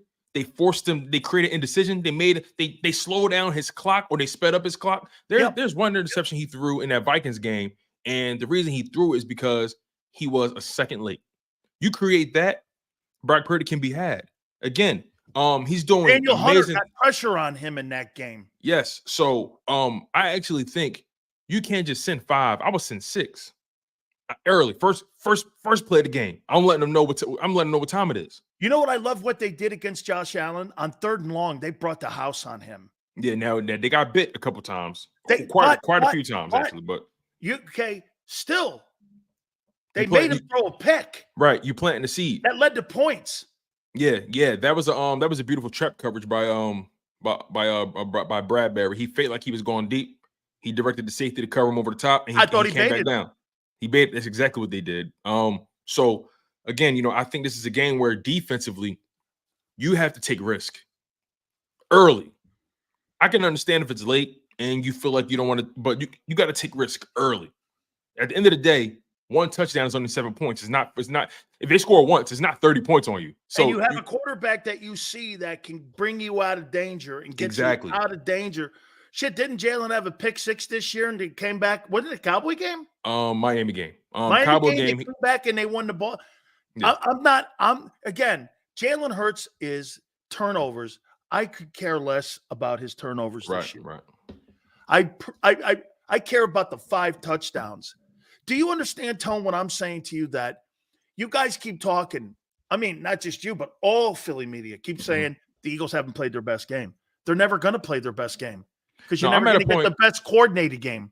I'm glad you said that. I'm at a point where, for the most part, they are who you said this 3 months ago. Maybe they are who they are.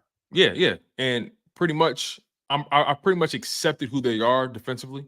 Now, the only thing that can change is execution at this point. That's the only thing that can change. From a talent perspective, they are who they are. Now, can you execute better? Right? That's the best they can hang their hat on at this point in the season. No one's changing. No one's roster is changing. No one from a talent standpoint is changing. Can you out execute the opponent? Period. That's where the Eagles are right now, because they have the talent. In my opinion, I think the Eagles have the talent when like they say about the Niners, when fully healthy. If the Eagles are fully healthy, I think the Eagles can beat anybody in any 60-minute football game. That's just what I think. But obviously, they're not healthy this week, so they're facing a stiffer battle, a uphill battle. So here's why they can't be efficient. When you're moving guys like Fletcher Cox out, Zach Cunningham out, and you're moving injured pieces out, Cam Jurgens, and you're moving pieces that are important to the essential continuity and to have the continuity that you're looking for when it comes to rhythm, that's impossible. It makes it much more difficult. Yeah, it does. Yeah. Skill set wise, I mean, like people go like this. Jack Driscoll played great. Wonderful. That's not Lane Johnson, dude. I'll much rather have Lane. It's like, well, he played really well. Well, really well is like a B, or a C+ to Lane's A+. Yeah, That's quite a difference. It's a difference. I'd rather have Lane out there regardless.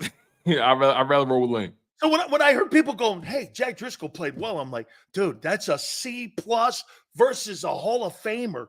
That level of drop-off is gargantuan. Hey, played well. I'm like, so your entire right side in that game against Buffalo at one time was Cam Jurgens, Jack Driscoll, and some dude named Stolies, the liquor guy. I mean, that's who your right side was? Come on, man. Stolies, that's funny, man. I like that. I like Jack Stolies. I actually like that guy. I thought he made a big play in that game down the sideline. Yeah, he did. But yeah, man, look, the bottom line is, when it comes to Lane Johnson, right? And I think he's playing also. But when it comes to Lane Johnson, it's not just the talent you're missing. You're missing the experience. You're missing all the different pass rush moves that he's seen before. You know what I mean? Plus that you talk about, that guile in the huddle. Hey, Tone, when you're in a huddle with dudes, you know that stuff you're talking about with New Rockney and shit, it's a real thing. I'm not going to dismiss it because it is a real thing. When you're in the huddle and you look up, you see Jack Stoll and you're missing Lane Johnson.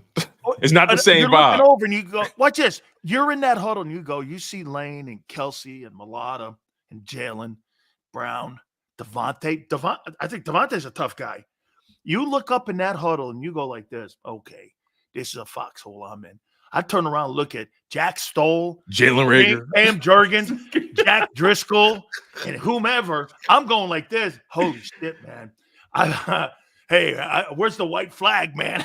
but what you just said exactly. That's why Brock Purdy is fortunate to be where he is, because he looks up in that huddle and he sees. Hold on.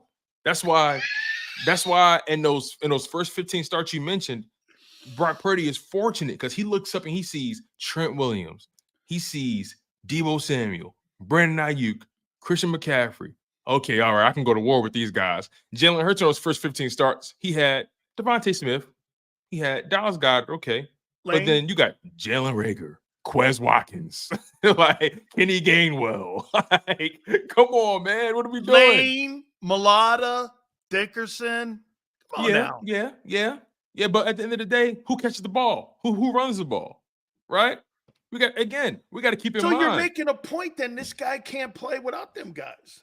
We saw it. He was missing one of them. All right. He was missing one of them. You got that. All right. He was missing one of them. Hey, Tone. Okay, because I said that I will never use that against him again. You know what I mean? All I'm saying is he was missing one of them. Purdy's got it.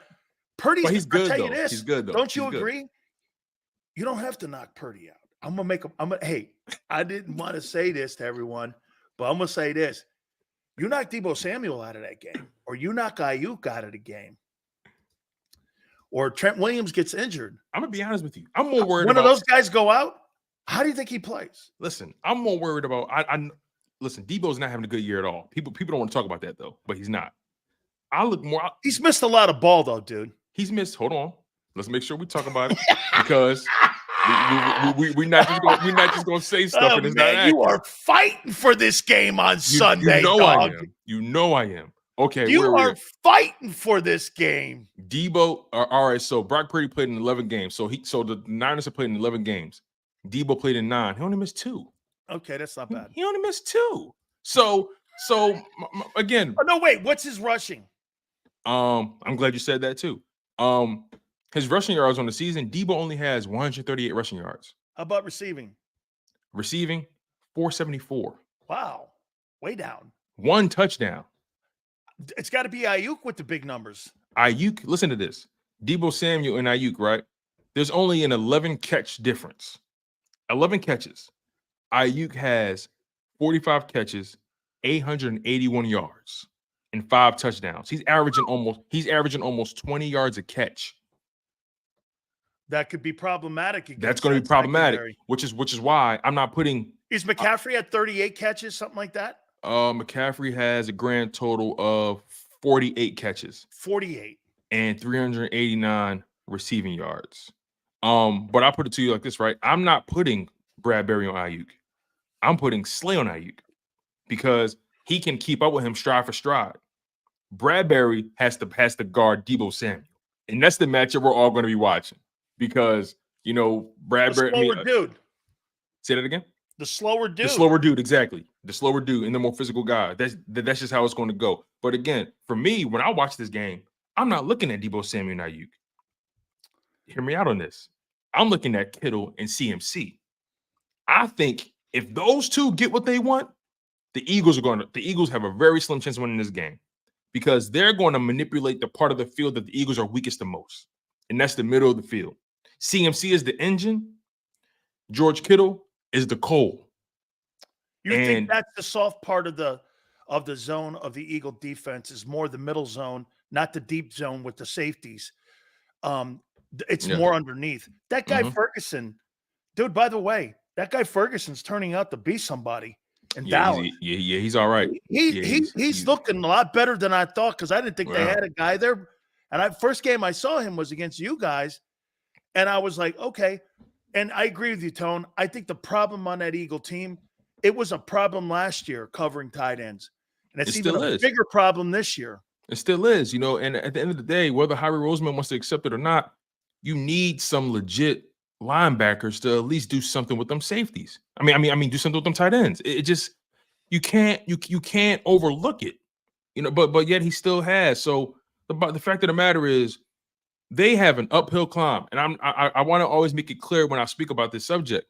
The Eagles are the underdog for a reason. First time since 1974. Hey, listen, man. I was 10. They had floor TVs in 1974. I ain't worried about that. Right. So, you had them things where you put your hanger in the back and you were like looking to try to get UHF. There wasn't even cable TV back then. What was it? 4 channels? 4 channels, man. And I'm watching Lawrence Welk. I mean, I'm watching Lawrence Welk and Hee Haw, and I hated both. Man, I want to talk to you about the MVP odds too, because right now it's over.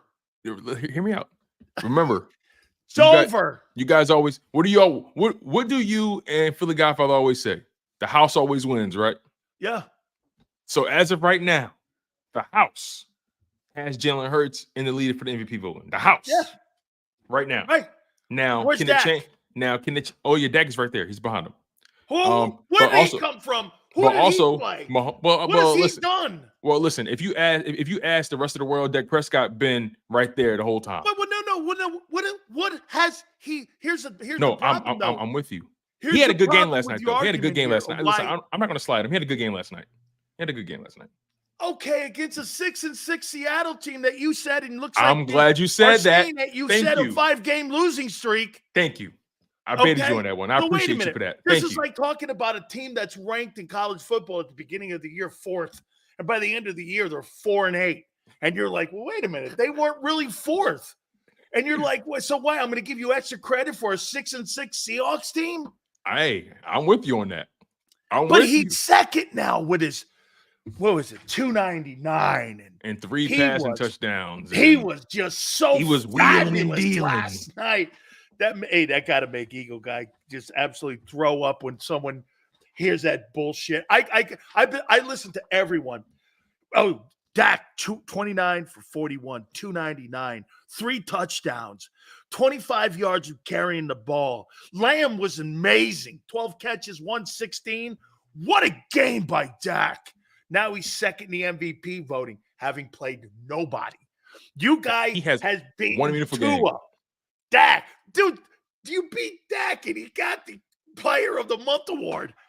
We beat him and it pushed him further up the MVP ladder. He's the Player of the Month and he elevated in the MVP voting. Come on, Tone. Listen, I'm with you 100%. This is why it's hard for me to take certain people seriously. Actually, you can't take that voting serious. Because how does a person put themselves second in MVP voting and they've only had one meaningful win? And the guy beat you. Or one win of value. Look at what they did, Tone. They gave him a championship belt for the month, having lost to the champ. Listen, man. Talk about a participation champ. trophy. No, I got beat by the champ. That's okay. We still think you're the champ. Hey, listen, you're still man, good. I just got knocked out by him. That's all right. We think you're the champ anyway. What? Do you think if he was playing the exact same way, but he was in, I don't know, Chicago or something, do you think he'll be MVP? If he's playing the exact same way? How about this one? If Jalen Hurts is starting quarterback of the Dallas Cowboys, God forbid. Oh my God. They would have called that man God. They would have called that man God. Jordan. What? They would have been comparing him to everybody under the sun. They would have said, "Yo, there's no better winner than Wilt."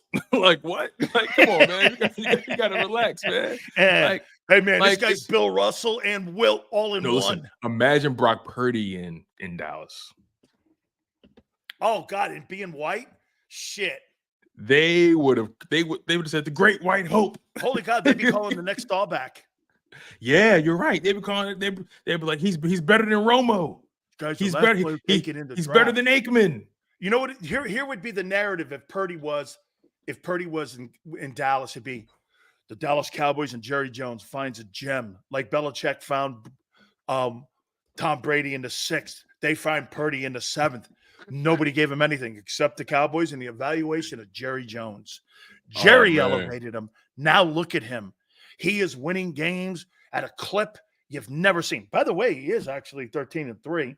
No, I know you shit on that. Very well. I know you shit on that. He's doing well. He's doing well. He's doing well. He's doing well. He's doing well. Wait a minute. Hey, 49er people and Cowboy people in your eyes, they're doing these all right. They're doing well. You know, they're doing what they're supposed to do. See, I can't get mad at a dog for barking.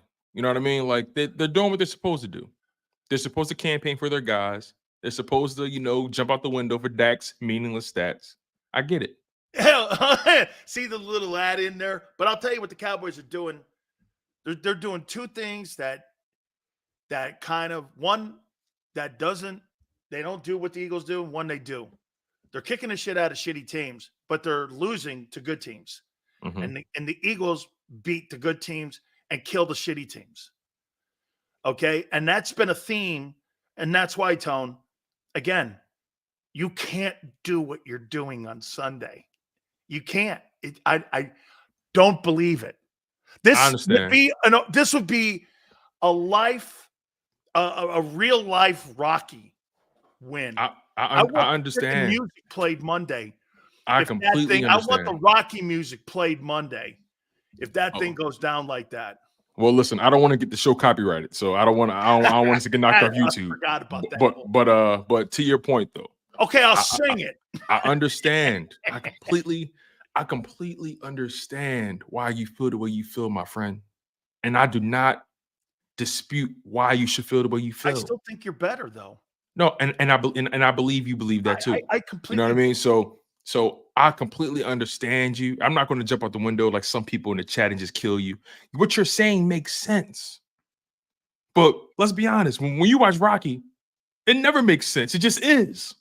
It just happens. No. You know what I mean? So, you know, it's hey, okay, so sometimes. wait a minute now. Somebody made a great point. Yeah. To counter my point. By next Sunday, you could be a wild card team. Possible. But by next Sunday, you could clinch the number 1 overall seed. Here's the thing. Here's the thing too, right? I'll even take it a step further. The Philadelphia Eagles have more room for error than the other teams. You know what's funny? If the Niners and the Cowboys want the number 1 seed, they can't lose another game. How about they can't? Tone, they don't have any room. Listen what they've done for themselves this year. I see you, brotherly. Hey, guess what they have done for themselves? They have no margin of error in the games, but they have margin of error on the schedule. What would you rather have? I'd rather have the latter. Me too. I'd rather have the latter. I understand. You know, so crazy too, right? Real quick, let me add this in, right? They have built more with all these close games and close wins. Right. They built more latitude and gave themselves more room for error. But no one respects it though, because of how it looks. Listen to this, right? Last year. No, but listen though. Last year, listen to this, right? You know what I know you don't care about that. Of course I don't. I care about W's and L's. That W's and L's get you in the club, and W's and L's get you kicked out of the club.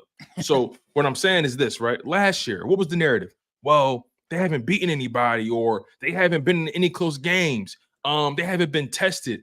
Are they capable of coming back if they have to? All those different things that really didn't matter at the end of the day. But some people say it mattered in the Super Bowl. Fair enough, right? Because we weren't tested, not at all leading up to that. I respect that, right? So now, the following season, you come off a Super Bowl loss, you lose about 3 points. You have the toughest schedule in the NFL that everybody claimed it to be.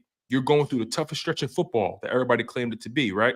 You're winning your games. You're now 10-1, but also you're winning your games kind of close, right? You lost all these players on defense in the offseason. You lost a couple guys on offense in the offseason, right? You lost your OC, your DC. You know what I mean? You had so much turnover on your roster and in your coaching staff. You lost your linebacker coach. You lost your DB coach, right? You lost a bunch of different guys. Yet they're still 10-1 on a tougher schedule.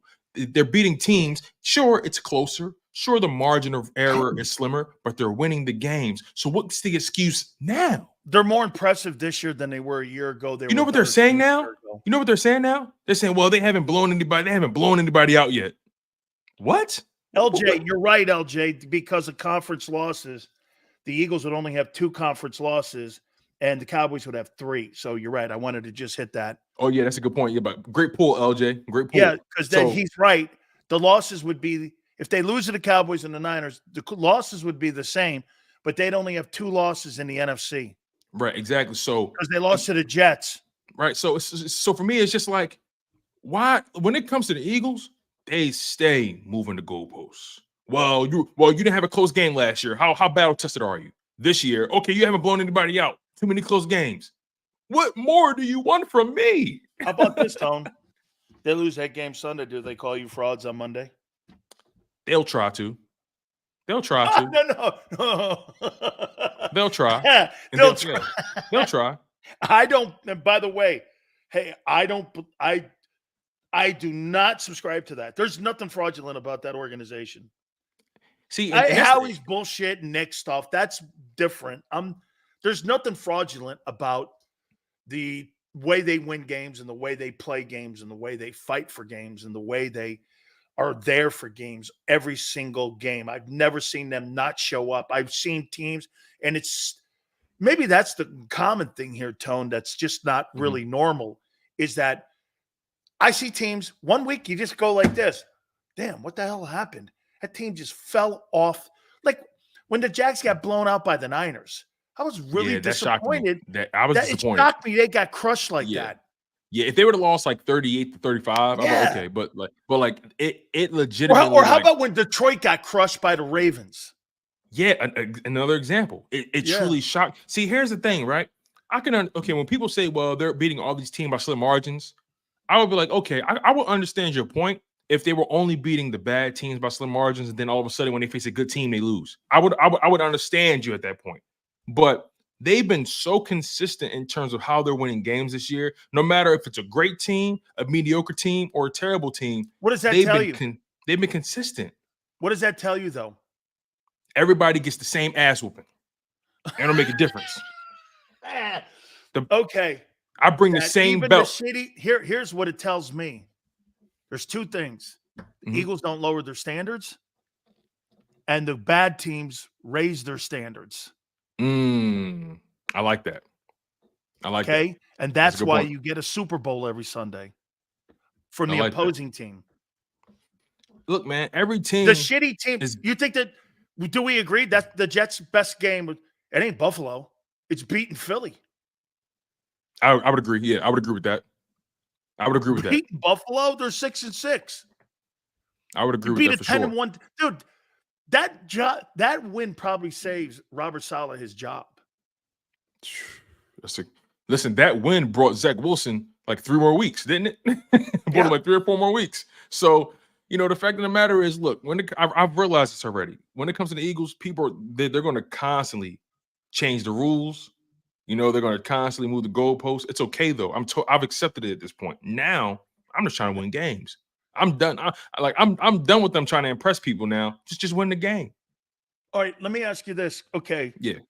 On the crazy circumstance, they win this game Sunday. Hey, you hear that?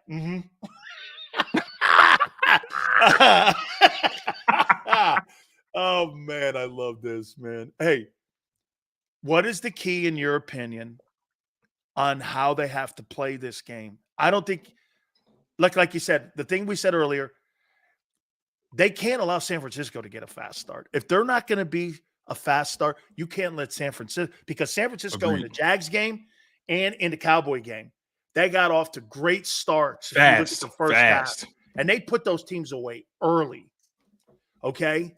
So I think, Tone, they've got to be, like you said, I think they've got to be way more creative on defense, because you need 3 and outs on that side of the ball. You've got to win first down.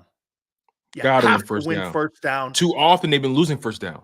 It's been especially recently, over the last 4 weeks, they've been losing first down.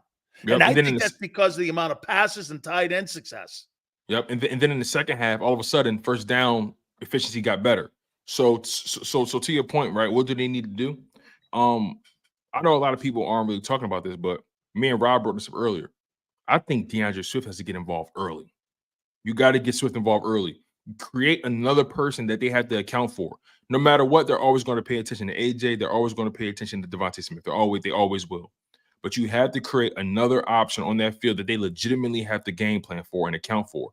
I think they got to get the running game going almost immediately. You got to let them know the running game is a problem for them. So honestly, I would try. Hear me out on this. I would try to run at Hargrave and see if he improved. I would try to run at him and get my run game going. So, for example, right, my first series, I don't want to see pass. You know what I want to see? Depending on how you won't think I'm crazy, but I want to see run, RPO. Me too. That's what I want to see. I think that's what keeps you in the game. Because you have to. And you nullified Fred. Yes, you have to find a way to, because the thing about the Niners, they play fast and downhill. They're instinctual players. Yep. You have to find a way to do the same thing you did before. Freeze their instincts even for a fraction of a second. I think Jalen Hurts is getting healthier. I know. Typically, they say in the No, NFL. I think he looked I think he looked as healthy as he's looked in a bit in the Yeah. Buffalo game. Yeah. So again, I think on offense they had to find a way to get DeAndre Swift involved, which will make them then respect the RPO. And at that point, you have to get the ball into your playmakers' hands. You have to create space with the RPO, freeze them up, and win first down. If they're regularly in second and long, third and long, they're not going to win the game. They're just not going to win the game. Tone, So there's 2 points of what you're saying here. You got to win first down in offense, and you've got to win third down on defense. exactly. Those are the 2 things that are Because here's the thing. troublesome. I'm so glad you said that, because here's the thing, right? Listen, if we know it, they know it. Your defense has been on the field for north of 160 plays over the past 2 weeks. That's about 3 games worth of play. Over the top. It is 3 games. So when you think about it from that perspective, it's going to be so important for offense to sustain drives, and it's going to be so important for defense to get off the field on third down. Because if this happens again, if the defense is on the field for 70 plus plays, they're going to be gassed by the time the fourth quarter comes. And that is a great pull, Tone. Let me tell you something. If we see at the end of the game that thing's north of 75, we're going to know what was one of the – remember, then you'll know what I said about being worn out. That will be the determining factor. Because it's true. Talent. You'll be – get this. So we're talking about 160 plays, and say they play 75 plays, okay? You're talking about 235 plays, 235 3 games. Plays. That's insane. That's insane. So again, they have to if fatigue is the issue, which it will be, that's my position. You have to do everything possible to make sure it's not the issue, which in turn win third down on defense, win first down, and obviously they're a good third down team, but obviously win first down and win third down. You have to win those. Gambling. Yes, I'm taking risks. I'm taking risk on defense. Showing the side, what do you have to lose? I'm taking risk on defense. I'm sending all different. I'm blitzing safeties. I'm blitzing a corner. I'm taking risk on defense because I don't want him to I don't want him to know anywhere where the pass rush is coming from. I want him to guess every single time, and he's going to guess wrong. Do you know that the Niners are number 1 in the NFL in points allowed? For real? Yeah. You mean as far as like they allow the least amount of points? 15. Okay.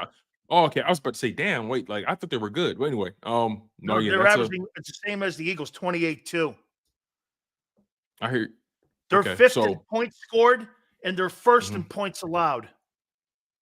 Okay. So to your point, right? There was a moment in the season where the Dallas Cowboys were ranked second or third or first in points allowed, I think. And then they played us. And then we put up 28 points on them. When teams were only averaging 17 or 18 points or less than that, I think. So then they met us. You know what I mean? Like, you know what's so funny? All the stats, all the numbers, they're all good to talk about Monday through Saturday. But once Sunday come, you know what that is. I don't give a damn what your numbers say. You got to strap up and lace up against me, Playboy. I need to know what's up. Are you saying these numbers don't mean anything here? They show the trends. Like you always say, they show trends. They do. They show what you're capable of. They show what you're capable of against the guys prior to me. But what will you do against me though? But I think that's different every week. Exactly. So I think that's the mentality the Eagles have to have, right? You did all that against them. You playing us now. So perfect example, Cowboys. They were holding teams to less than 17 points a game before they played us. They played us. Eagles dropped 28. Also, the Cowboys offense put 30 on them. Exactly. The Cowboys offense, they were averaging 30 points a game against teams, for 35 points a game against teams. They played us, held them to 23. So trends, they're there to tell a story. But guess what? The Sundays, they end the chapter.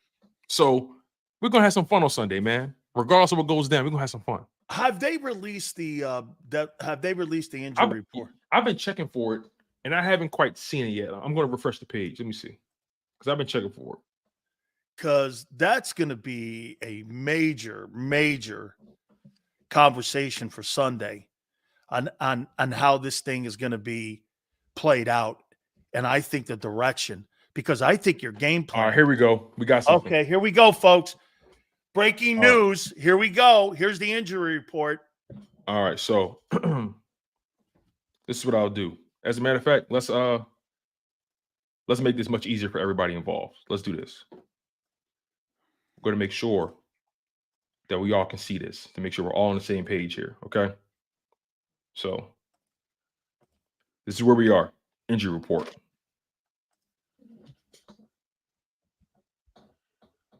Friday's injury report. This is where we are. So we got Fletcher Cox, groin, did not practice, but he's questionable. Zach Cunningham, hamstring, did not practice, he's out. Justin Evans, did not practice, knee, out. Grant Calcaterra, limited, questionable. Dallas Goedert, forearm, limited, doubtful. Julio Jones, knee, limited.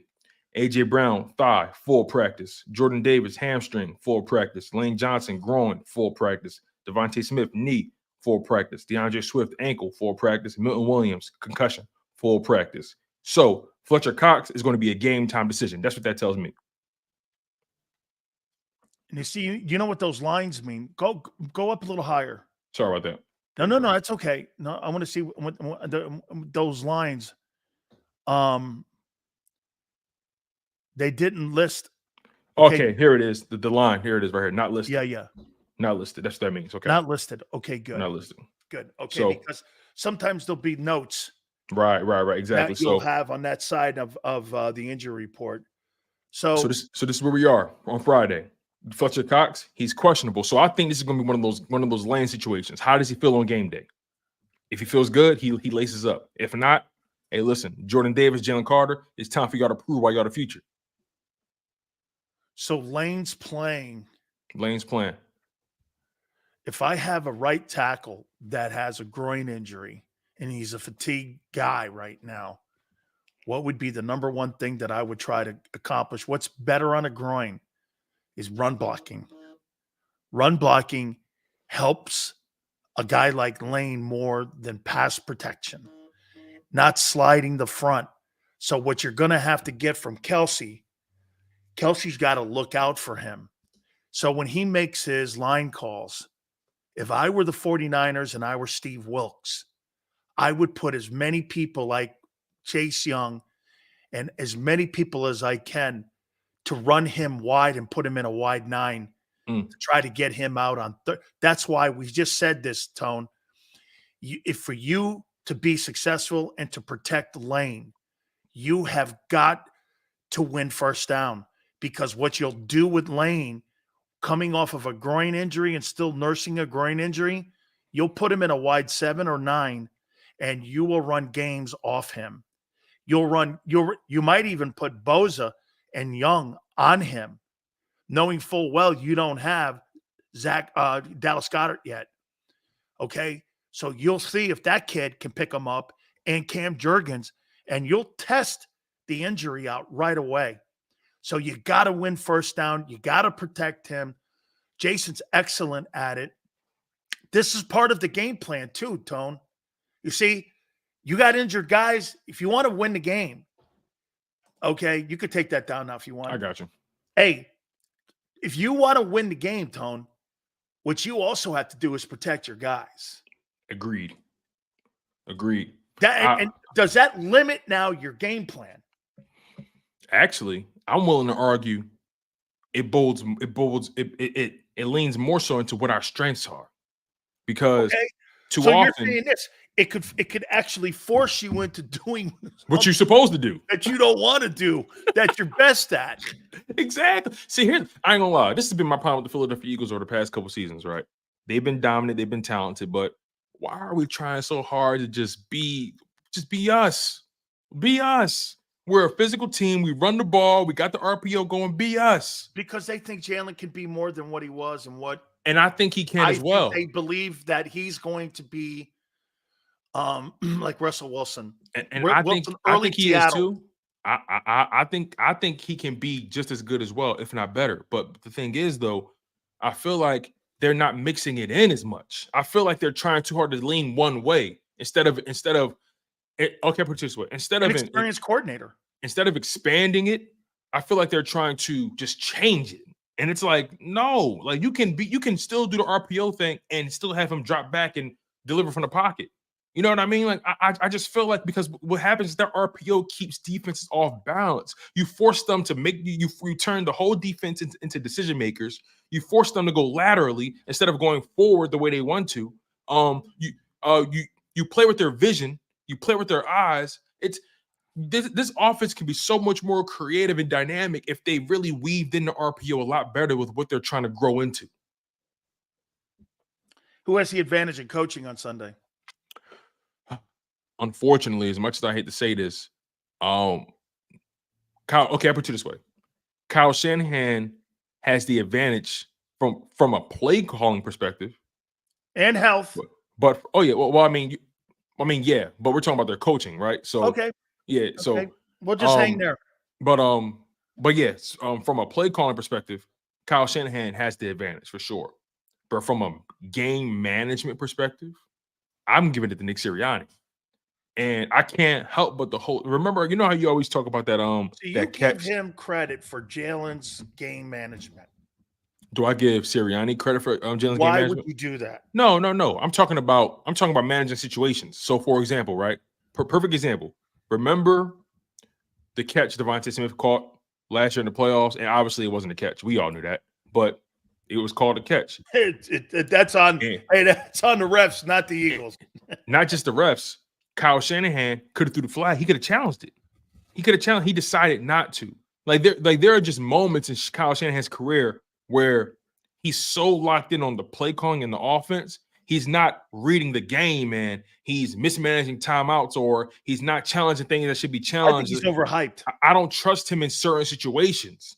So, again, he's a boy wonder. He's smart as hell. But when things get tight and he has to become a decision maker in terms of reading the situation, I trust Nick Sirianni more. A lot of nepotism there, though. Hey, listen, you said it, not me.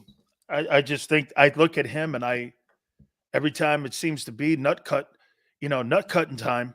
Super Bowl twice, NFC title game.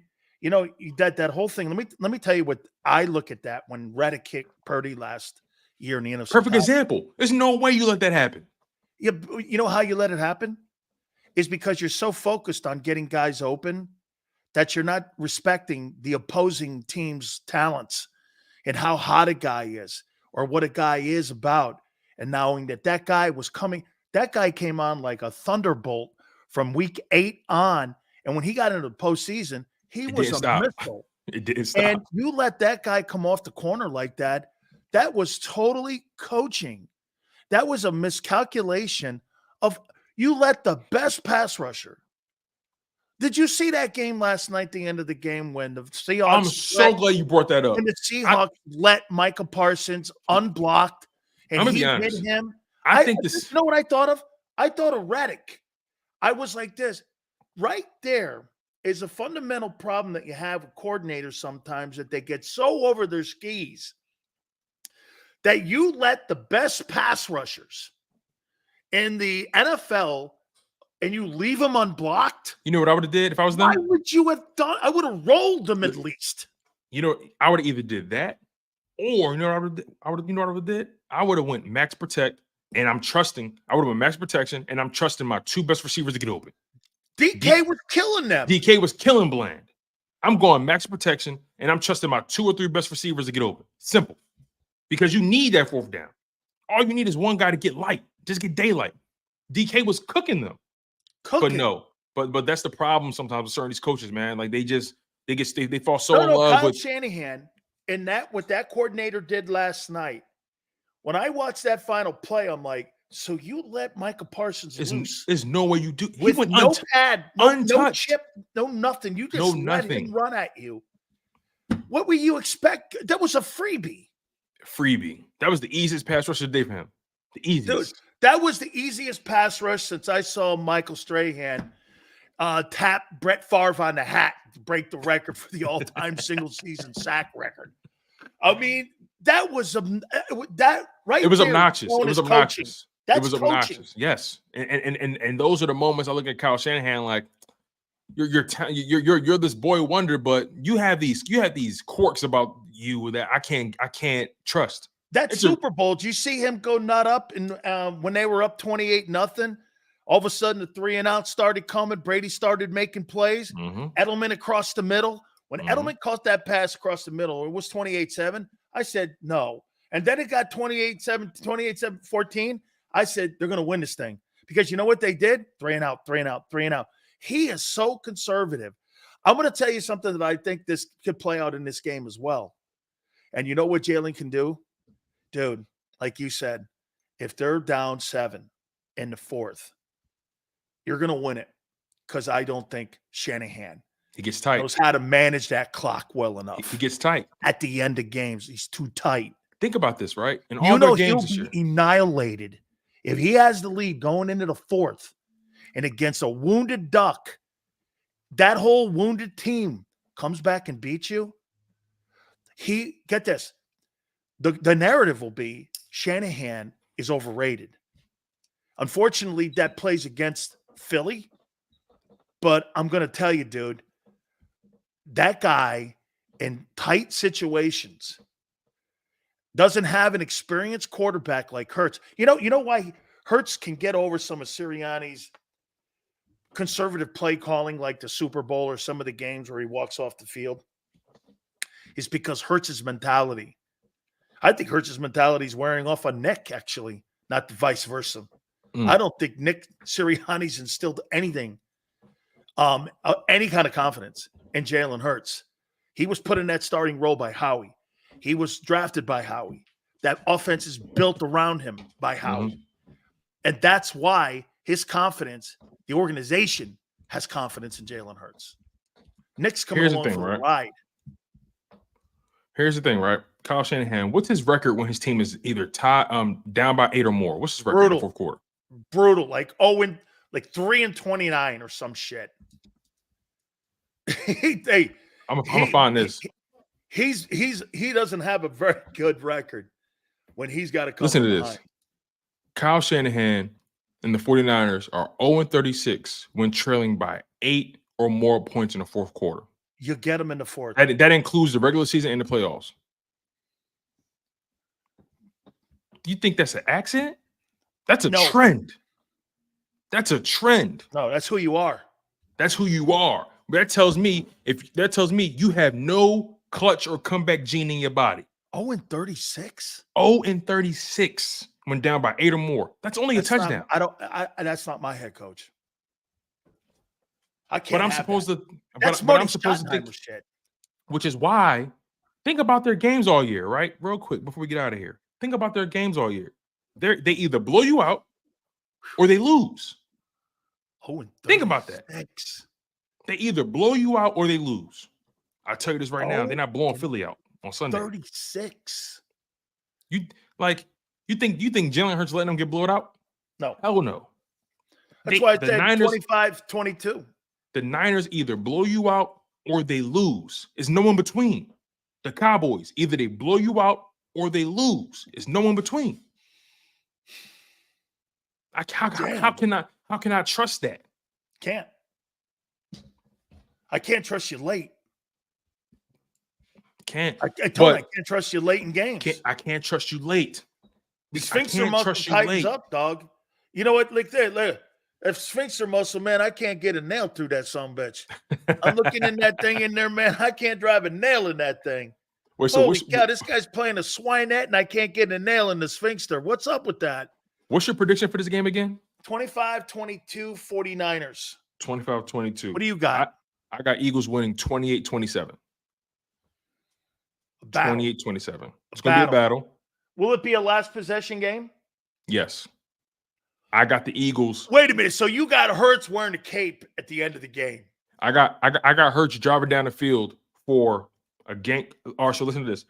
The Eagles are going to be down 21-27 in fourth quarter. They're going to be down 21-27. I got Jalen Hurts driving for a game-winning touchdown drive. They win 28-27. Holy, you got this guy with a Superman cape on.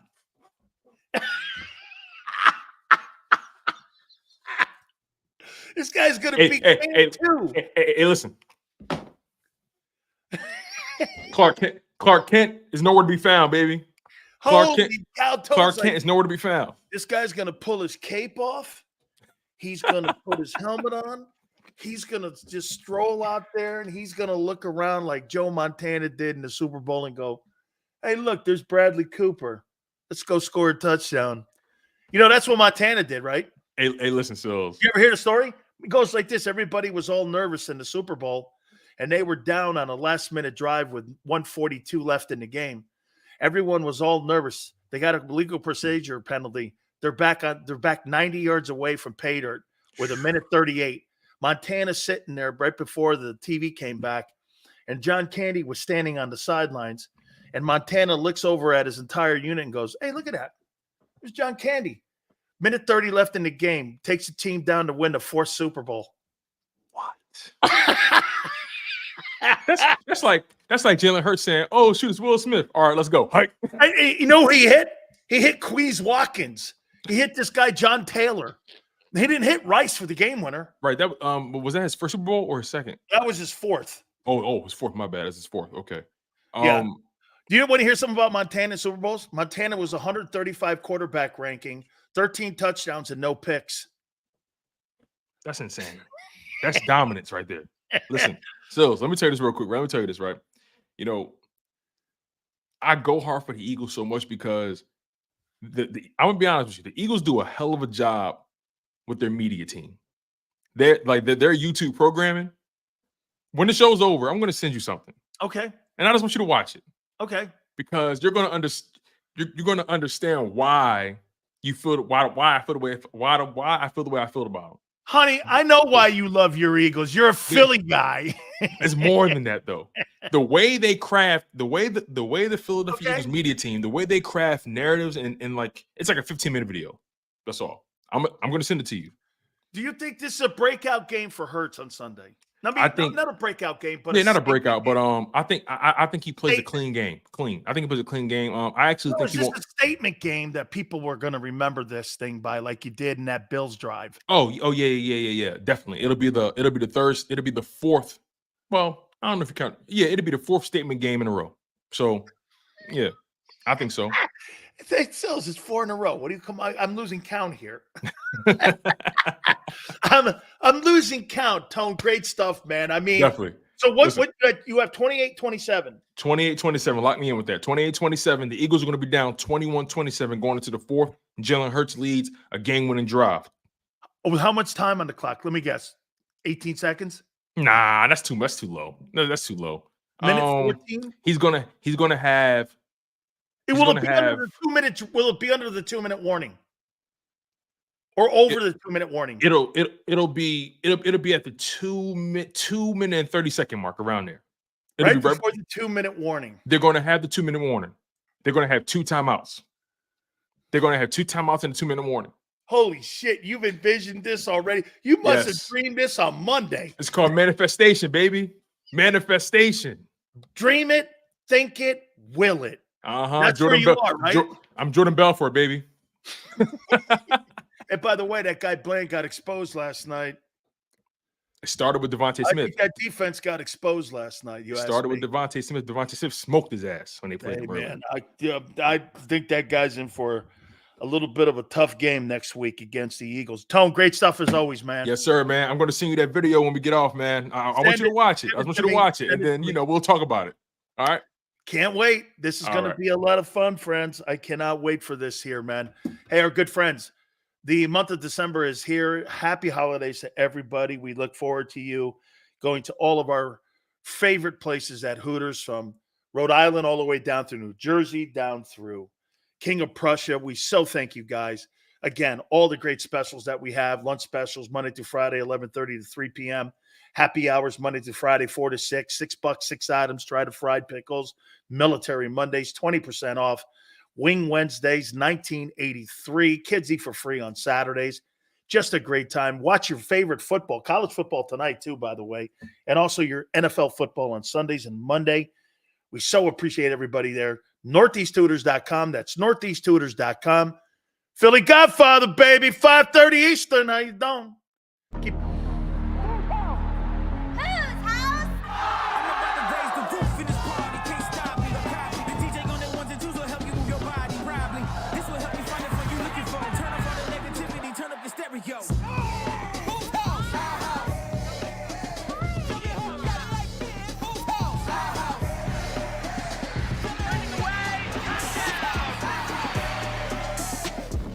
Football and Hooters, the perfect pair.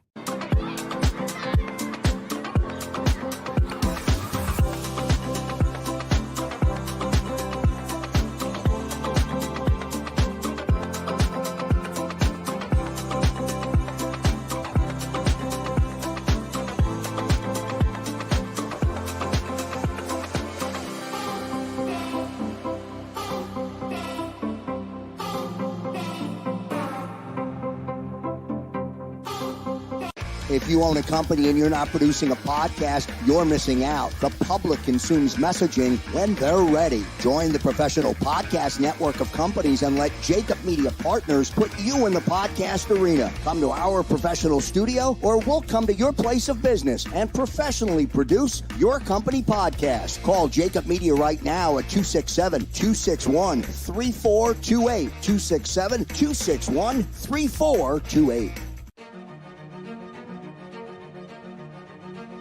Any professional sports coach will tell you there's no substitution for preparation. At Malamut & Associates, that is a tenet by which we live. We prepare from day one for victory. Anything less is not acceptable. Underdog Fantasy has a way for you to play alongside your favorite football team all season long with their fantasy pick'em game.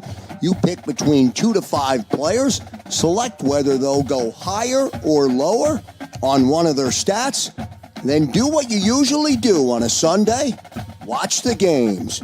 You can win up to 20 times your money in a single game by going 5 for 5. It's a fantasy game, and the Sports Betting Show wants you to get involved. Go to UnderdogFantasy.com. When you sign up, use the promo code WIN, and Underdog will double your first deposit up to $100. That's UnderdogFantasy.com. Use the promo code WIN.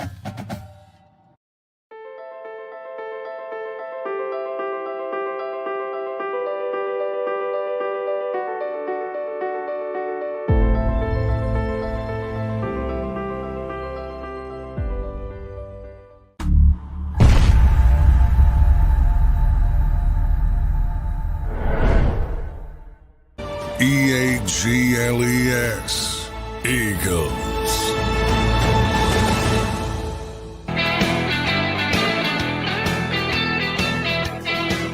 Real quick, before we get back to Eagles and 49ers, you guys know who Maverick Carter is? You guys ever heard the name Maverick Carter? By the way, so you probably don't know this guy's name, Worldwide Wes. Worldwide Wes is a dear friend of mine.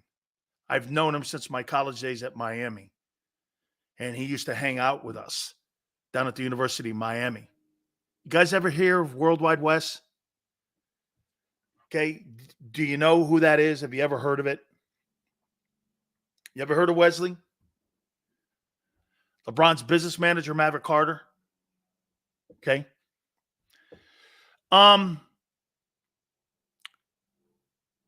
So Maverick Carter came out with something very interesting. And you got to remember something about Clutch Sports with Rich Paul. Rich Paul and Maverick Carter and LeBron all have business ties together. And that's Nicole Lynn. He said something very interesting. He said that he bets with an illegal bookie. And that doesn't seem to be a big issue, but a guy who represents professional athletes saying that he bets illegally with bookies. And you have a guy like that deals with players. Go back to last year even when Jalen got hurt. I think, if I'm not mistaken, I don't think he was with Lil Wayne anymore. I think he had left Lil Wayne and he had gone to Clutch after that. And again, I'm not trying to make anything Hurts is doing like illegal. That's not where I'm going. I'm talking about Maverick Carter. Maverick Carter going out and saying that he bets illegally with a gambling bookie. That's not legal. And you're getting inside information potentially on some of your clients that may not play or play, and point spreads swing. There was a game that Jalen was involved in, and the point spread swung completely the other way. And it raises the issue. If you're going to come down on players so hard, when you got a guy like Maverick Carter, that's one of the most powerful men in the sports entertainment world, telling you that he bets illegally and he bets with a bookie, not through like anything affiliated with any kind of, something above board, that's a problem. Okay? I mean, you have to give the impression that there's not any insider trading. Shit, there was a player that got hammered, didn't he? Because of some information that a guy got that he was betting inside. Because remember, that's why Calvin Ridley got suspended. Calvin Ridley got suspended because he was making bets inside the facility. And it came off as the impression he was getting inside information to give to his friend in Indianapolis. So that player got suspended for an entire year. Shit, Jamison Williams got suspended this year. I mean, right, Yale's right. Just go to FanDuel. Or start, hey, a guy like that, Yale could probably start his own FanDuel. Him and LeBron could probably start that. I'm just saying that's a really kind of weird thing to say publicly. But again, when you become a narcissist like that, and again, when narcissism is because of money you have and FU money, like Elon Musk telling Bob Iger and Disney to go F themselves and say F you. I don't want you advertising on X. I mean, you got to have a $1 trillion to say shit like that. Me or you can't do anything like that. Be like telling your landlord, hey, I'm not paying rent. F you. Yeah, okay, the guy's going to have the police at your door going, let's go. Okay, that's pretty ballsy. It is.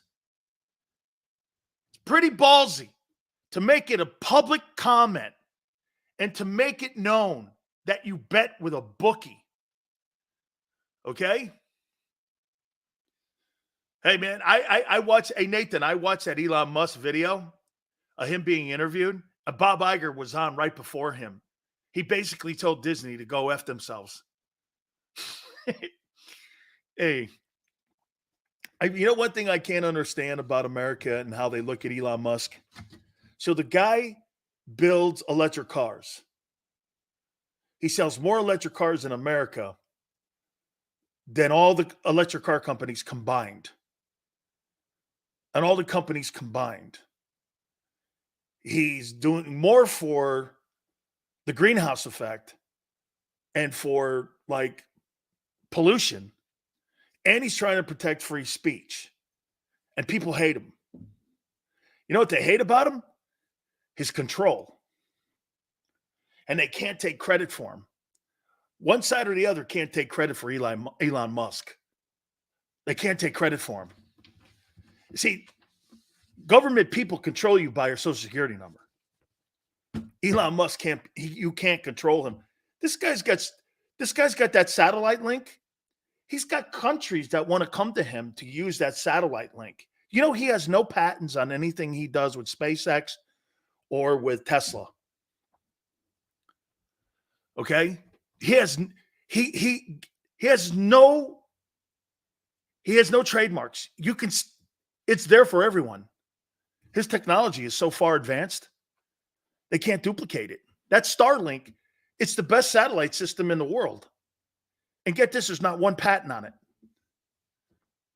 It's crazy. I was listening to that interview. He goes, we don't have patents on anything.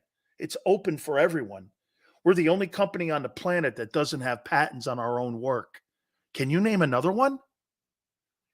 Think about that. Intellectual property, he gives it to you. That's insanity. Okay? I like Elon, but he has two sides of his face. Could be a little true, Gregory. I agree with that a little bit. Okay? Sills, take what he says in the interview with a grain of salt. Dude is notorious. Dennis, I don't know that for a fact. I only hear that. So until someone lies to me, I don't take another person's opinion because someone says something about someone else. When someone says this guy's a liar, I don't subscribe to that. That has to be done to me. So I don't take other people's opinions on other people and cast that thought about them. That's dangerous. Okay? I don't, because someone says something negative about a player, a coach, or whomever, I don't do that. Most people do that to me. That's okay. Because I know most people are weak. They're C students. And that's what happens with C students. They're followers, they're sheep. It's fair enough. I understand that. I figure out people on the content of their character, like some guy said at one time. I think he said it in a church somewhere. Anyway. Deebo Samuel. Deebo really hasn't had a big season, like Tone said. Could he be the most frightening guy on the field? How about this? Is he the biggest Swiss Army knife on the field offensively? And you have multiple issues on your defense. You haven't stopped the run well last couple weeks. Last 4 games, you surrendered 430 yards in total offense defensively. And here's a guy that could do multiple things. Catch, run, block.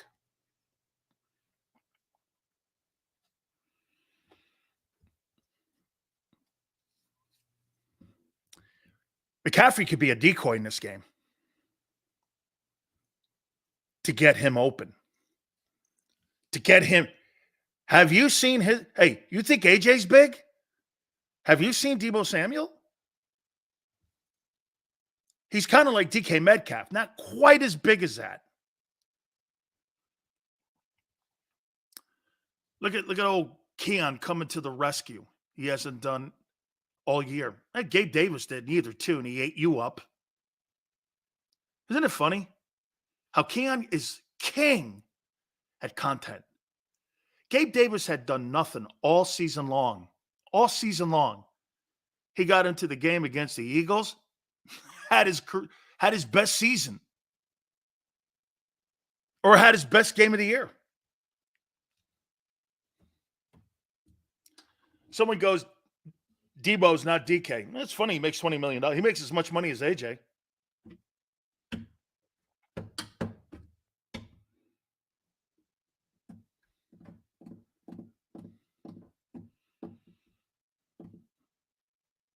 There's going to be, here, this is the fun game. This is the fun part of this. Let's just take a look at this. And you got to remember your playbook's going to be limited with the injuries you have. Oh, I'm going to run as many games at you as I possibly can. I got to find out who their D-line coach is. Who is the 49ers D-line coach? I got to see who that is, because maybe I'll make a call and see who that is. San Francisco 49ers defensive line coach. Chris Kukurek was down with the Dolphins. 49ers defensive coaching staff.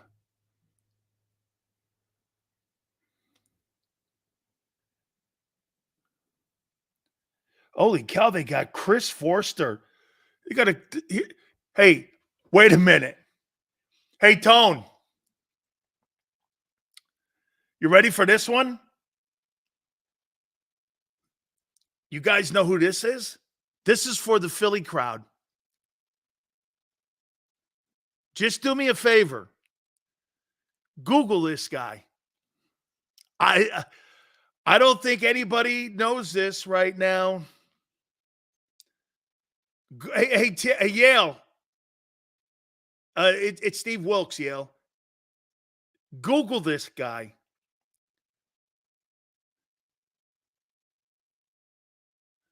Chris Forster, he's a hell of an O-line coach. Google him. Brian Schneider, special teams. Steve Wilkes, really a great coach.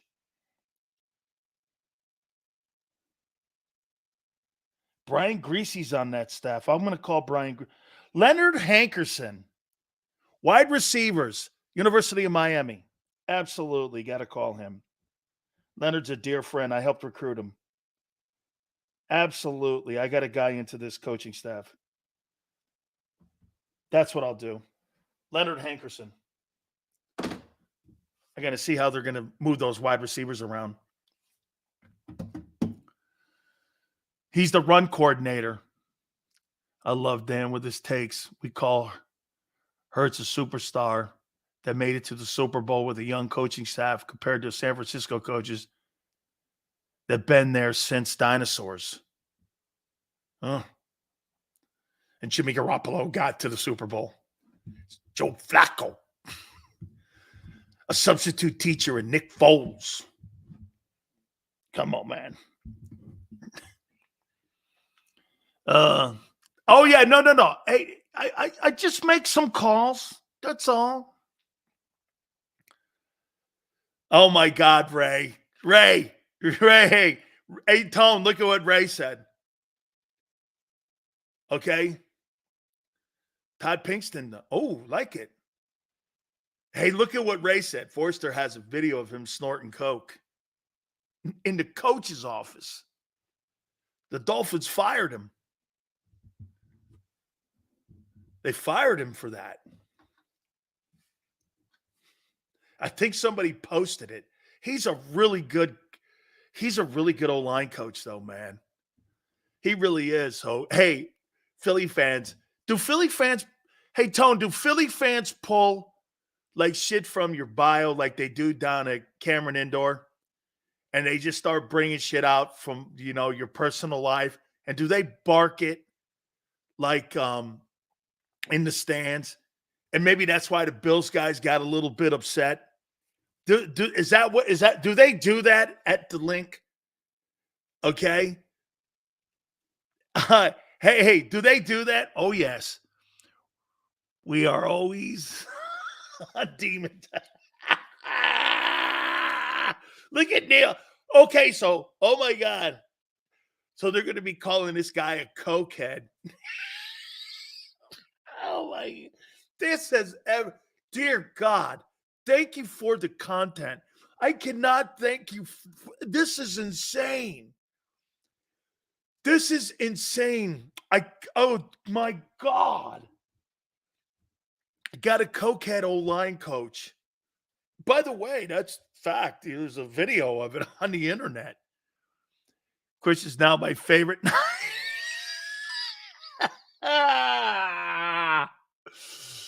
Oh, my Philly fans are the best. Great. Hey, Sue, seriously. Hey, Chris, can you sign something? You freaking cokehead. Oh, that's beautiful. I could just see you guys. Sills, can you answer me a question? Okay, sure. As long as it's not stupid. Yes. Hey, Forster's sober now. Well, I'm sure he is. Yeah, he's clean now. Yeah, okay. I'm hoping. If the Eagles beat the Niners, we should rest all of our starters for the Cowgirls game. What's your thoughts? Wait a minute. Damon, how are you going to get out of here alive now? How in the world are you going to get out of here alive if you beat the Niners and then you let – so, wait now. Are you just telling the Cowboys that, hey, no matter what you do, we're going to rest our guys? You're not better than us. I'm sitting Hurts, and I'm playing that – what's that guy's name? Keyleaf? Who's the quarterback? That goofball from Stanford. Is he from Stanford? What's that goofball's name you guys have? What is it, Tyler Keefe? What's his name? Oh, Tanner McKee. Sure. Shit, I'll bring back Ian Book if you want. And so you just do this to the cow. Hey, oh my God, the networks would go frick. No, I don't want to put Mariota in because that would give the impression you're still trying to win. Yeah, you put Brian Johnson in. Yeah, you want dual threat? He's your OC and your quarterback. You activate him. And you tell the Cowboys, we're not really interested in this ball game. Okay? And you just go, hey, we don't really. Oh, you just jam it to them. Be like the Gator flop. And Scott goes, and we still beat him. It would be one of the greatest moments in Eagle Cowboy history if you guys rolled out your practice squad against the Cowboys next week. Oh my God. Dude, I would become an Eagle fan if you did that. That would be the greatest troll of all time. Oh my God, yes. Fans have bacon soda ready.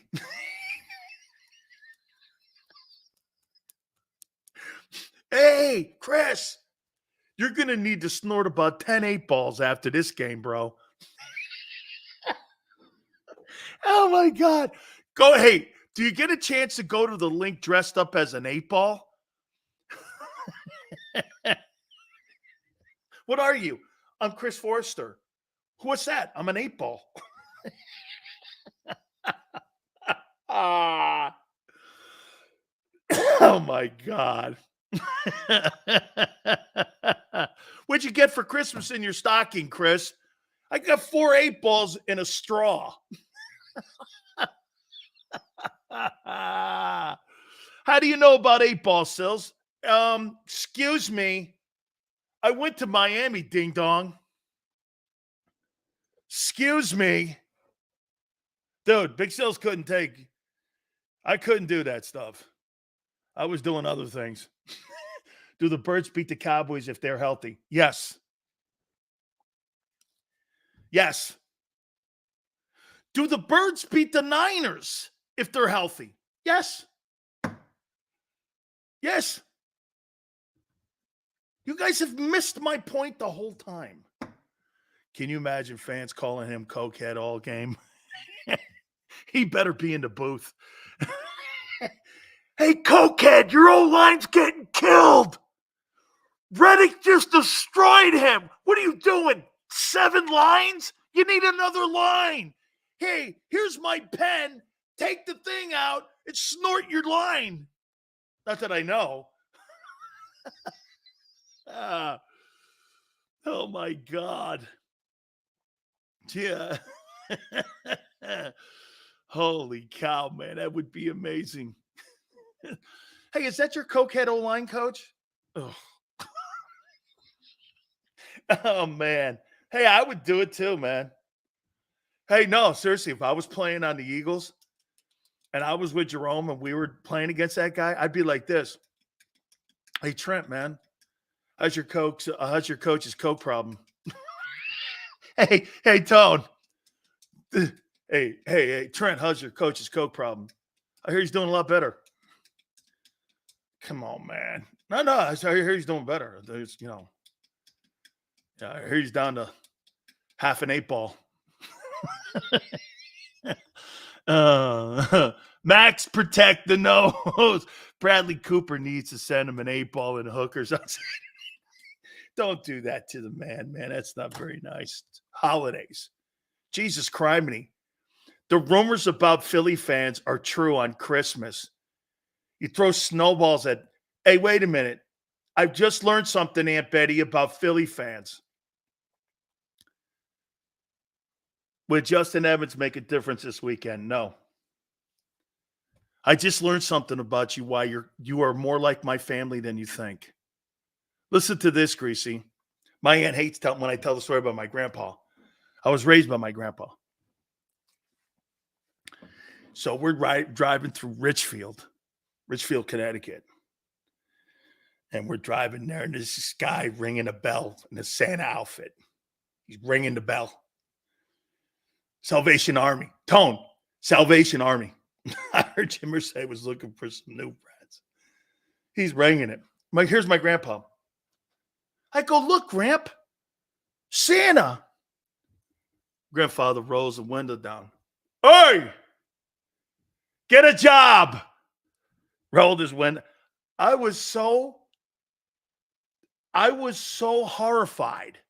He rolled the window up. He looks at me. Hey, wait a minute, Tone. He looks at me and goes, I know the guy. He's a bum. Believe me, he's a bum. I go, he's Santa. He goes, guy's a bum. Trust me when I tell you, he's a bum. The grandfather rolled the window down. Hey, get a job.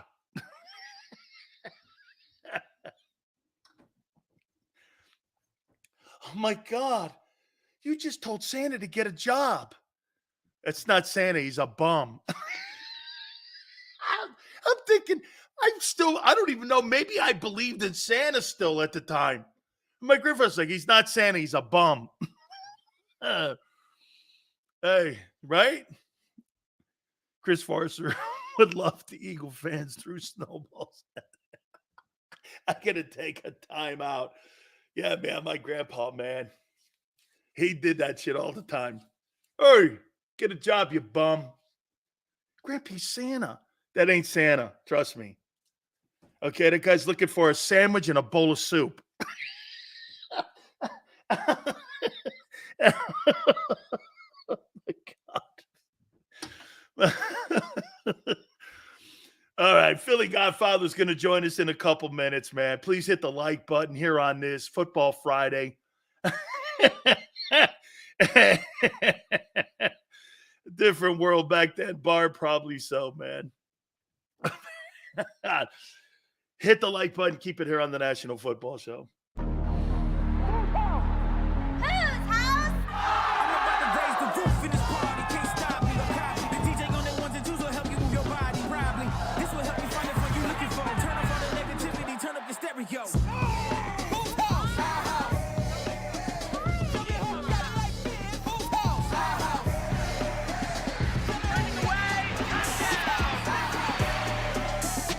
Football and Hooters, the perfect pair.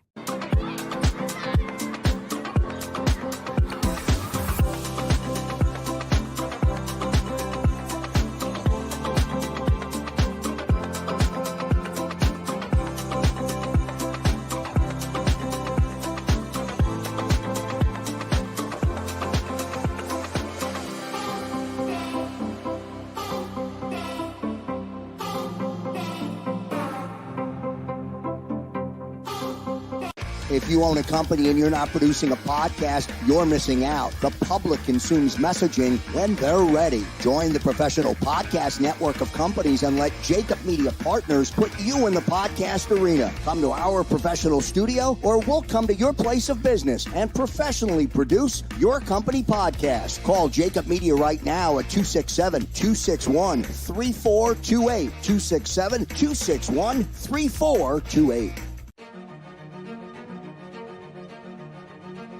Any professional sports coach will tell you there's no substitution for preparation. At Malamut & Associates, that is a tenet by which we live. We prepare from day one for victory. Anything less is not acceptable.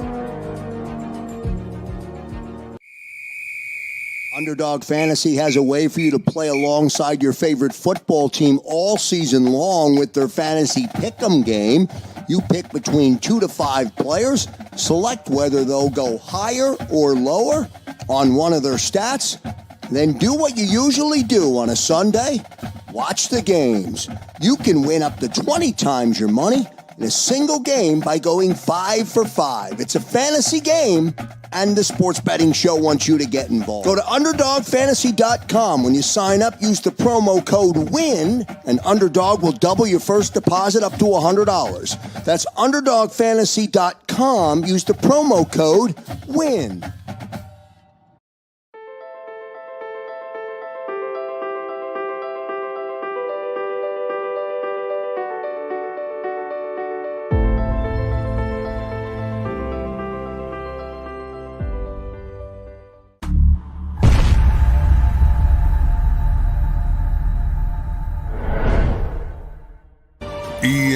EAGLES, Eagles.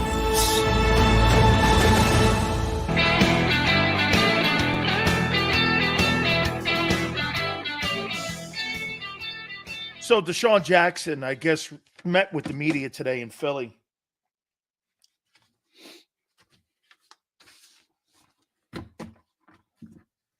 I do love how you guys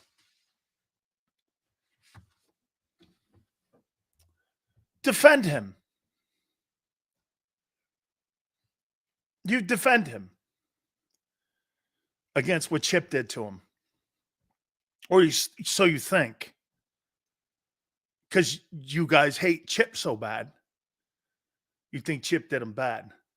When, quite frankly, it was because of Chip and some of the dead weight they got rid of. 2 years later, you won the Super Bowl. You never needed him. Or Shady. As it turned out. Correct? Once you admit that, don't you agree? You didn't need him. Deshaun never did us wrong. He showed up every Sunday, regardless of Chip. D-Jack will always get the love from us. Okay. and rightfully so. I think he was a great player. I think he was I think he was a really good football player. But they cleaned house. And they won 2 years later without him and Shady. People could say, like Steve, bad take. Is it true? Hey, I don't fall in love with players like that. I do what Howie does. I fall in like. Is it true? They won without those guys. They cleaned house, coaches. Only Stoutland, I think, was left. Right? And won a Super Bowl 2 years later. What was Chip's last year? No, that's not true. They didn't get rid of Shady and Deshaun Jackson and then won a Super Bowl 2 years later. That's not true? Wait, that's not true. So 15, they got rid of all those guys, and 2 years later, you won a Super Bowl. And guys like Keon say that's not true.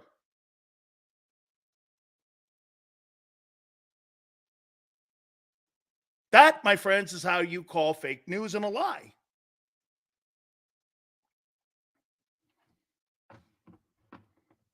You guys are and this is what I say. You love those players. You respect those players, but you didn't need those players. Chip got rid of them. Okay, so it wasn't Howie.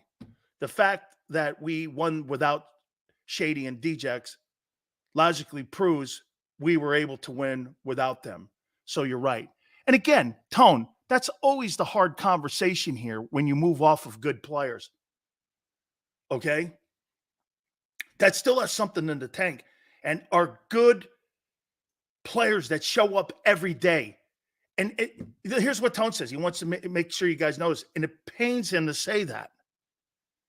Because you know why? To his point, what he said.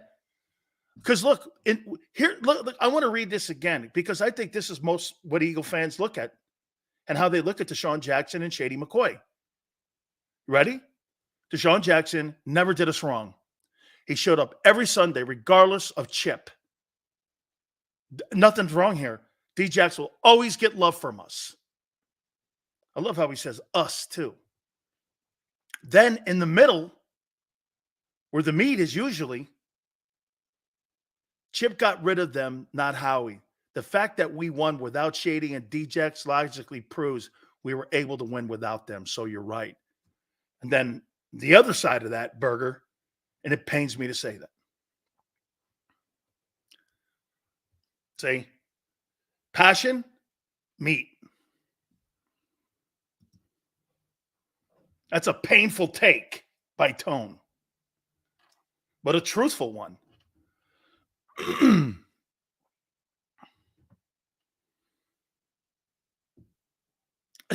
Keon goes, that's the dumbest shit I've ever heard. Really? Well, it's facts. They blew him out and won.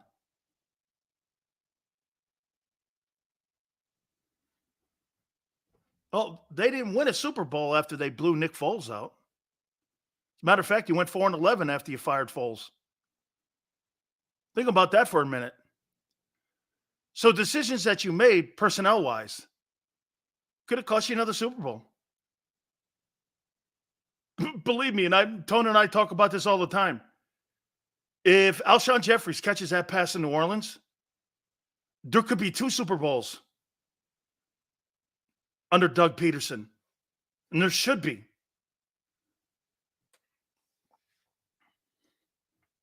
Should be 2 Super Bowls. Jeffries catches that pass here in the NFC title game, and I'll bet on Foles getting to another Super Bowl. Okay? Living in the past, didn't Djax just meet the media today? How's that living in the past? The guy just met the media today, didn't he, or did he not? That's not living in the past. Did Deshaun Jackson just meet the media today at the NovaCare Center? Yes or no? Is that a lie too? Or maybe did I read that wrong? Did I read that wrong? That Jackson wasn't meeting with the media today? Oh, that's old news. He retired an Eagle today, didn't he? Sure did. He's at Eagles practice as well as chopping it up with the guys. Isn't he supposed to be the honorary captain on Sunday against the Niners also? I thought he was the honorary captain, or did I read that wrong too? Or is that living in the past too? Oh, he will be. So how is that living in the past when the future hasn't happened yet? Senor, I thought that was living in the past. Or LJ, excuse me. Only Sills can somehow ruin a guy. No. Ruin his retirement. I can't take anything away from that man. I'm taking it away from you and your narrative. I could never do anything to Deshaun Jackson's career. I'm taking it away from you and your pathetic thought that they needed him to win a Super Bowl, because they didn't. And you guys didn't like Chip because Chip's an asshole, which is true. I'm not talking about Djax's career. I'm talking about you.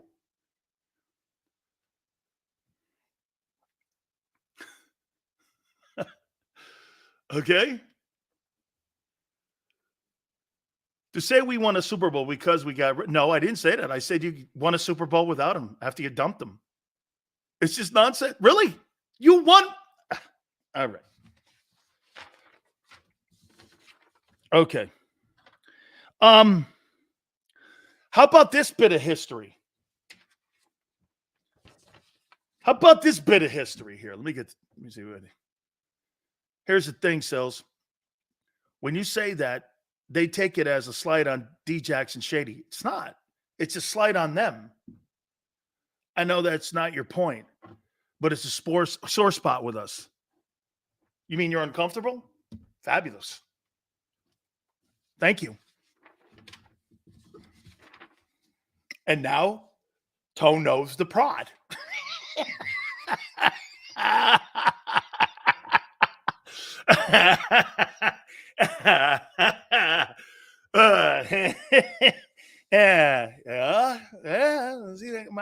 I love my guy, man. He's gonna be a superstar.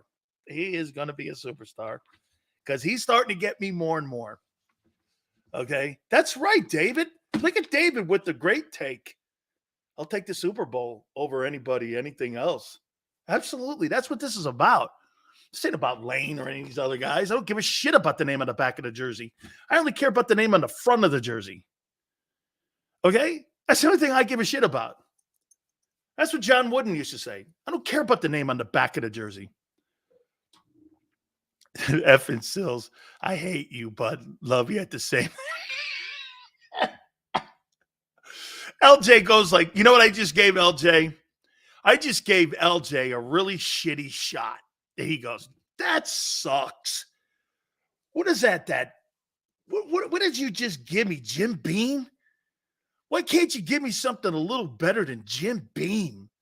Holy cow. It's the holidays. What are you giving me? Aste Spumante? My grandpa loved it with a nice little sugar cube, right, Betty? Loved the little. My grandfather would have this like $4 champagne. Somebody would buy him like Moet or whatever, right? Really high-end champagne. My grandfather loved Aste Spumante. Every Italian house I've ever been in has Aste Spumante. It's about $4 a bottle. Okay, this stuff's like Ripple. I mean, it's like Mad Dog, like Thunderbird. You know, it's like that kind of shit. It's like we would have cases of Aste Spumante in my basement. I'm like, oh, Graham, you know, they buy you got a bottle of Dom Perignon down here. Okay? And we goes, no, give me the Aste Spumante. Hey, Tone, Thunderbird, let me just say this to you. Okay? I had that Mad Dog. And I told some of you guys a story. I was in Maryland, and I had never had Mad Dog. It's like $3 a bottle, right? And so this Mad Dog 2020, man, I got about 4 of them because they were like $3. And I was, hey, Tone. Hey, before I get the greatness of the Philly Godfather. So I buy these Mad Dog 2020s in college. I get about 5 of them, $3.27. I got them on sale at $2.98. So I drank about, I don't know, 3 of them. Let me just put it to you this way.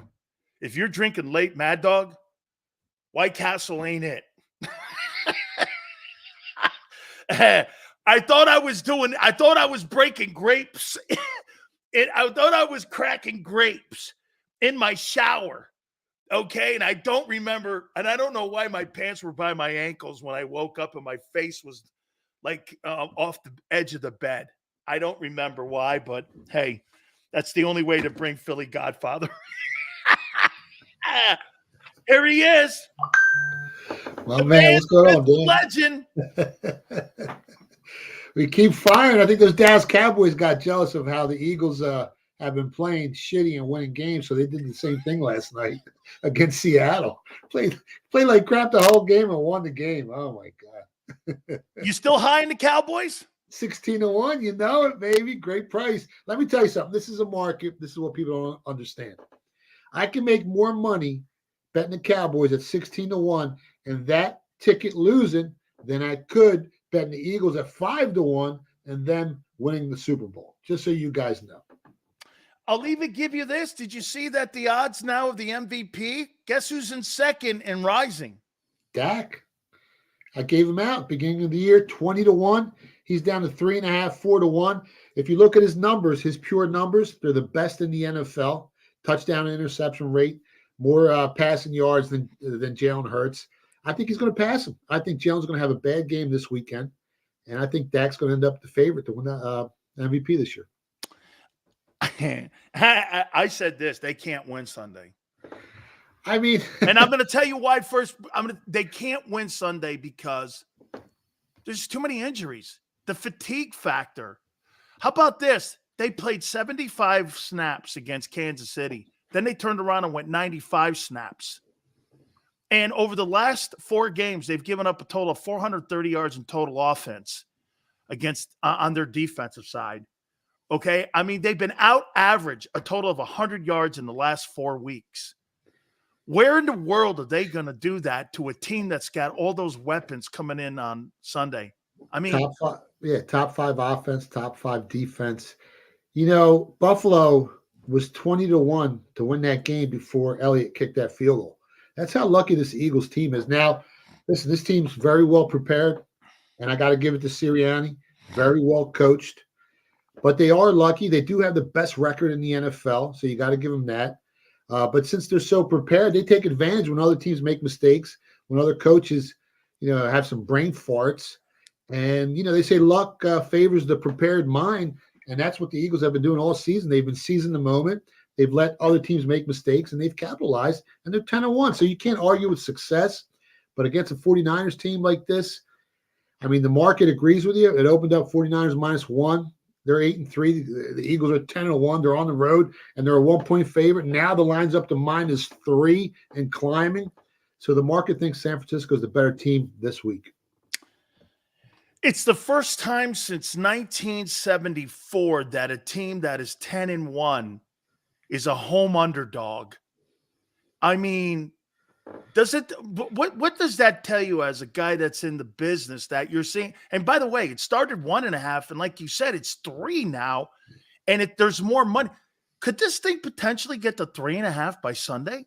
It's going to take a big chunk. Usually, like if you'll see a line go from 1.5 to 2.5, because when it hits that key number of 3 in the sports betting market, you'll see resistance. You'll see some sharp money come right back and take that 3. Well, guess what? It's not happening here. The sharp money isn't looking to bet the Eagles here at +3, which surprised me a little bit because it's such a key number. To get to 3.5, you're going to need some whales that are sharp to go into the market and keep betting San Francisco. So it's going to take some big money to move off that key number of 3. What do you think the score is on Sunday? Man, I think Hurts goes under his passing yards. I think Purdy goes over. I think Kittle has a big game. Ayuk. I think Debo has a monster game. We all know the difficulties this pass defense has had against some of the better quarterbacks. Now you're playing a pretty good quarterback in Purdy, who's got the second best numbers of any quarterback in the NFL this season, and a stacked offense, McCaffrey. I mean, you name it. How do they cover all those guys? I think San Fran wins by 6. I think it's like a 26-20 game, something like that. Here's to your point. Eagle defense, 29th in pass defense. They've gone down to 3rd from being 1st to 80. Actually, the 49ers are 2nd in rush defense and 1st in points allowed. So, I mean, if you think about it, the last 2 weeks, the Eagles have given up 170 yards in total rushing offense.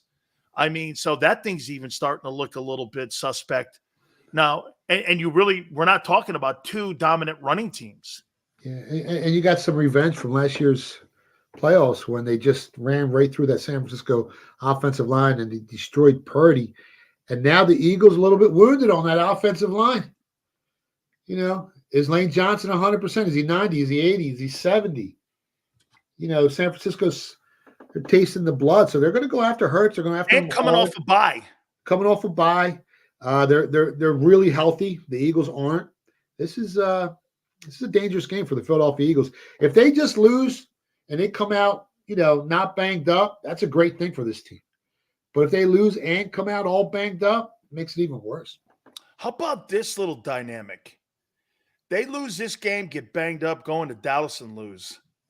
Then you're fighting for home field. The good thing is then I think they play who they play? They play Giants. Seattle. Then they play the Giants, Arizona. But they have to travel to Seattle. Yeah, that's a tough game. I mean, they played pretty good last night in Dallas. So at home, they're going to be even better. Yeah, anything can happen. But, you know, the last 3 games of the season are kind of easy for the Eagles. They can cruise with those 3 games, even though you got 2 division games against the Giants. And as bad as they are, I mean, division games are wacky each and every year. So it gets interesting. I think the Eagles do win the division. I don't think they win the conference, though. I don't think they get to the Super Bowl, man. I really don't. Who gets to the Super Bowl?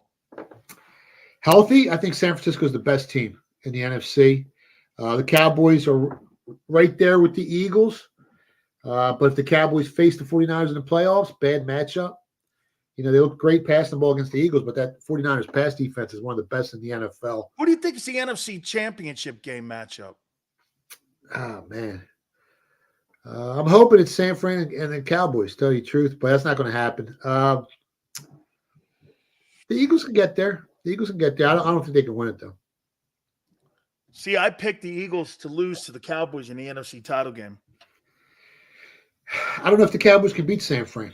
Yeah. It's a, you know, after what we saw earlier. Yeah, styles make fights in boxing, and the same holds true in the NFL. You know that. Absolutely. All right, let's take a look at some of the games. Also, too, there's a lot of great college national championship implication games, too, because of the conference title games.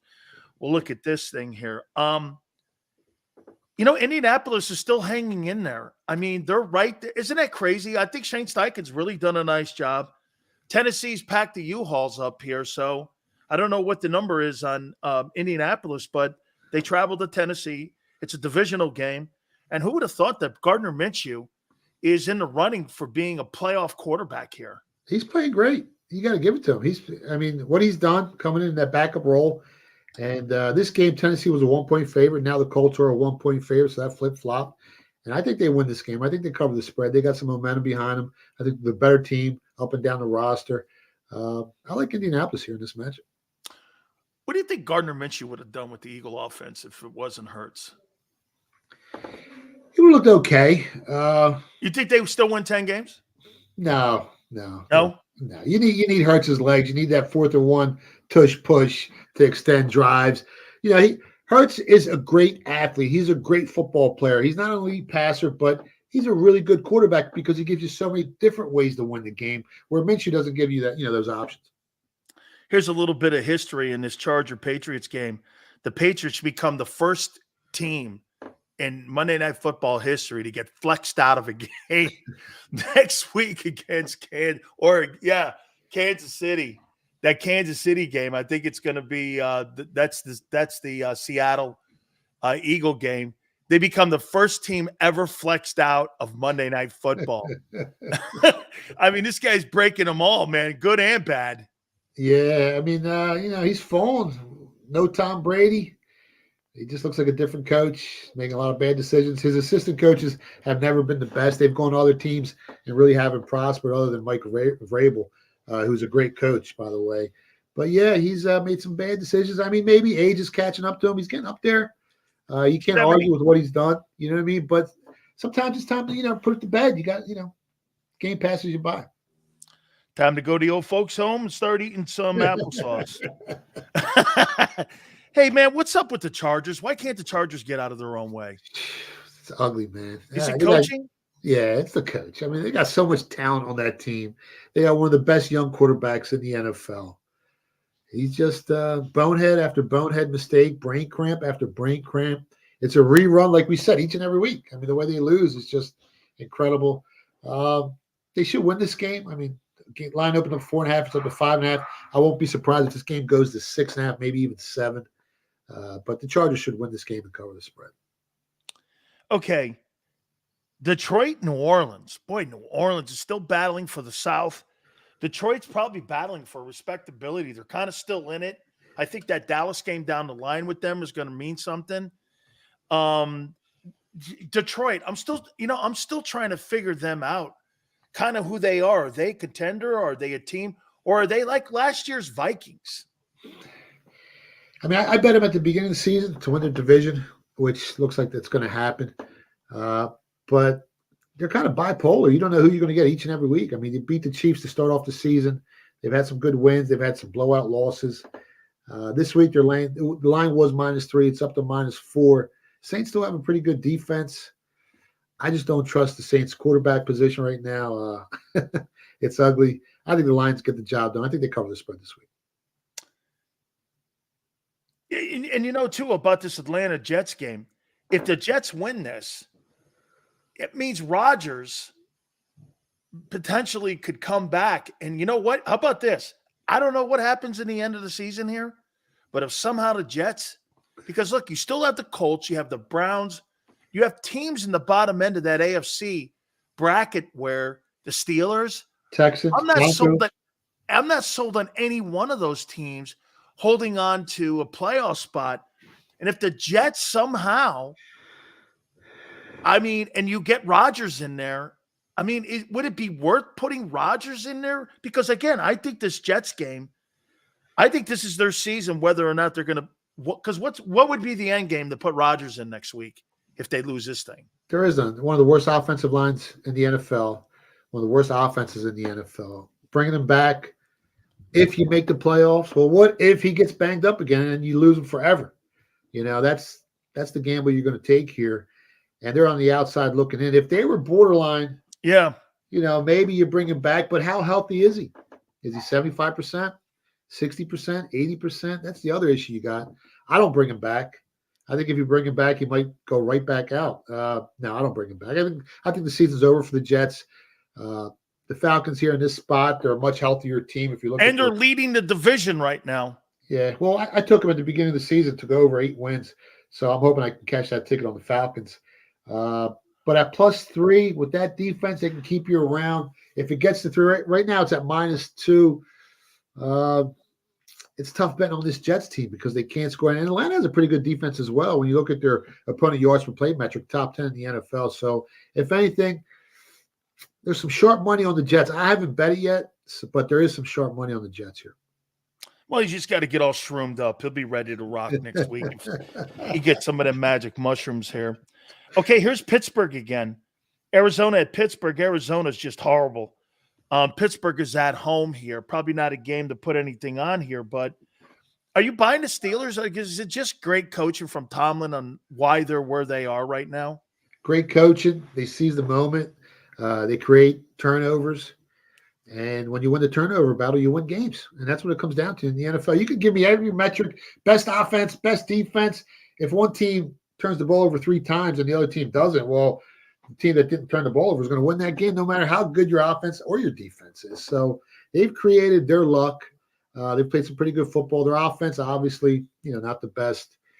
It's a big spread here, 6.5. If it gets to 7, I'll probably be looking to take the dog. The whole world is going to be betting Pittsburgh here.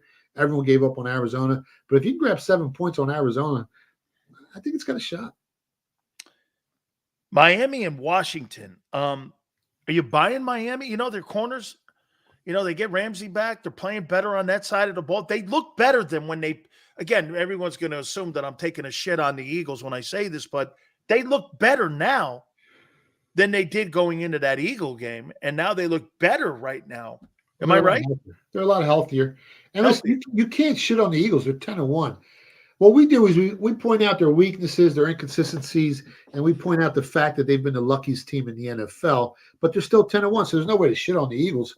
Miami was in that game.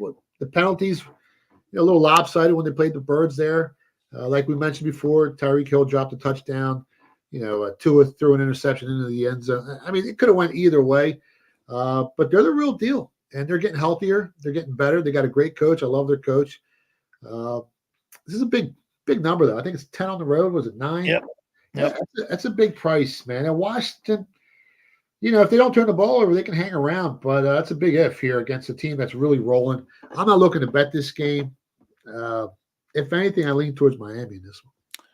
One thing about last week, I think it's very evident when you watch one quarterback and the other quarterback in that game on Sunday.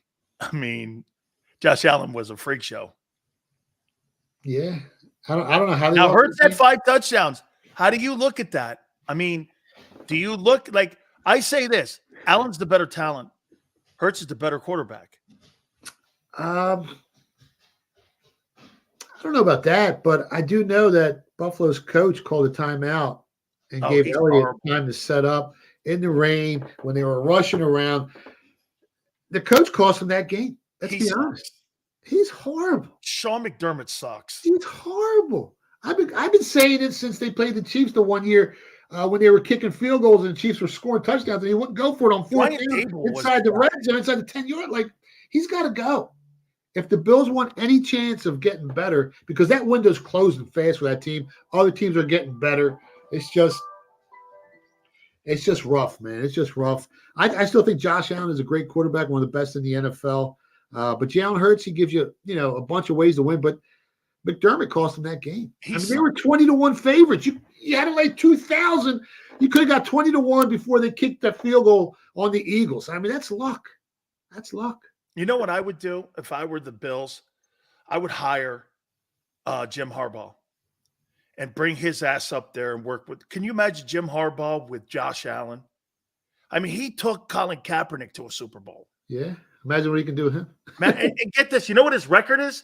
He's 41-19-1 as a head coach in the NFL with an NFC championship. And they can say, oh, you want about Nick? Well, that guy went to a Super Bowl too and took Colin Kaepernick to a Super Bowl and almost won it if the lights don't go out against Baltimore. Remember that? I'm just telling you. I mean, he's a hell of a coach. Yeah, he's a great coach. And I'm holding Michigan tickets at 9-1 to win the whole thing. So I'm hoping Michigan wins it all in college football. But yeah, if he goes to Buffalo, that changes everything. That changes everything about that team. and they become very dangerous quickly again. They still got one of the best point differentials in the NFL this season, but they got the Chargers syndrome. They keep finding ways to lose games, man. How about this interesting one? Denver at Houston. Man, Denver's the hottest team in the NFL, right? 5 straight, right? Super Bowl winning quarterback, Super Bowl winning coach. If they win this game, they probably get into playoffs. The way they're playing football, they just beat 2 of the best defenses in the NFL, in the AFC and the NFL, the Chiefs and the Browns, over the last 5 games. This is a very dangerous team coming down the stretch. They're a sleeper, and if they can go into the Texans Stadium and win that game as 3.5-point underdogs, I actually nibbled on them at 90-1 last week after we talked, and you were asking me about them, so I started digging in, doing some homework. And at 90-1, I put a small bet on them because if they make the playoffs, I can always hedge and bet the other side and make some free money. But I think this team is a playoff caliber team, the way they're playing football. I think they actually win this game this week against the Texans. Texans are a young team coming off that loss last week, emotional loss. 3.5 is too much for this Texas team to be laying against the Broncos. I like the Broncos here plus the 3.5. Man, that's a really good-looking football game, too. Cue Ball, I saw you. Dirty D, Death Row, I got you, too. I see what you guys were saying there. You know what? Carolina, Tampa. They still love me in the chat? They still love me in the chat room, Dan? Oh, yeah. No, they call you the Dallas Godfather now. The Dallas. Do you bet on shitty games like Carolina, Tampa Bay? It depends who's banged up, what the matchups are. If I identify an edge. If I go to the casino, I don't bet no table games. I don't gamble. I'm not a gambler. I'm not a degenerate. I'm looking to invest in teams and make money. If I don't think I got, the edge when I place this wager, I'm not going to place it. I'm looking to make money, Dan. That's all I'm looking to do. Cleveland at the Rams. Rams are still hanging in there. They're probably in the 9 hole right now in the NFC side. And Cleveland's in the playoff pictures. Quite a job by Kevin Stefanski with some guy from Temple being the quarterback or whomever's in there. I don't know. Who's in this week? Flacco, right? Yeah. Oh, yeah. I don't know who's in there for Cleveland. Bernie Kosar, sure. Bernie Kosar. And I pick a guy. Brian Sipe. I don't give a shit. Brian Sipe. Pick a guy, man. Browns and Rams. I mean, that defense is awful good. And I got to tell you, I think Jim Schwartz, he's done a hell of a job. They got the number 1 unit in the league. Yeah. I just wish Watson didn't go down. I got 39-1 tickets on them as well. Rams are laying 4 at home. I think it's a big number when you're playing arguably the best defense in the NFL. I think Cleveland can hang around. I like the Browns plus 4. They're fighting for their playoff lives. The Rams, they don't really scare nobody. They got a couple wins on their resume this season. But they're, it's not the Rams of the past. And I think the whole betting public's going to be betting the Rams here. They're leaving the Browns for dead. I like the Browns plus 4. In the San Francisco-Philly game, who has the better game, Purdy or Hurts? Oh, Purdy. Why with so much conviction? I don't want to say Purdy's going to have the better passing game. Now, Hurts can run for a couple touchdowns. He can maybe run for 60 yards. He brings so much more to the table than Purdy does. But I think Purdy outshines him this weekend. A.J. Brown or Deebo Samuel, who has a bigger game? Man, it's going to be close. It's going to be close.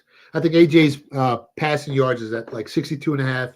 Deebo's at 49.5. So A.J. is expected to have a better game by the odds makers. They're going to need A.J. to have a big game here. I would say A.J. slightly better. McCaffrey or Swift?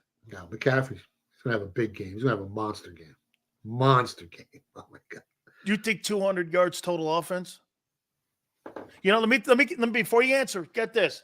He's on pace for 75 catches and 650 yards receiving this year with 11 touchdowns. And get this, he's also on pace for 17 touchdowns rushing and 1,500 yards rushing. Yeah, that's a lot. That's a lot of yards against this.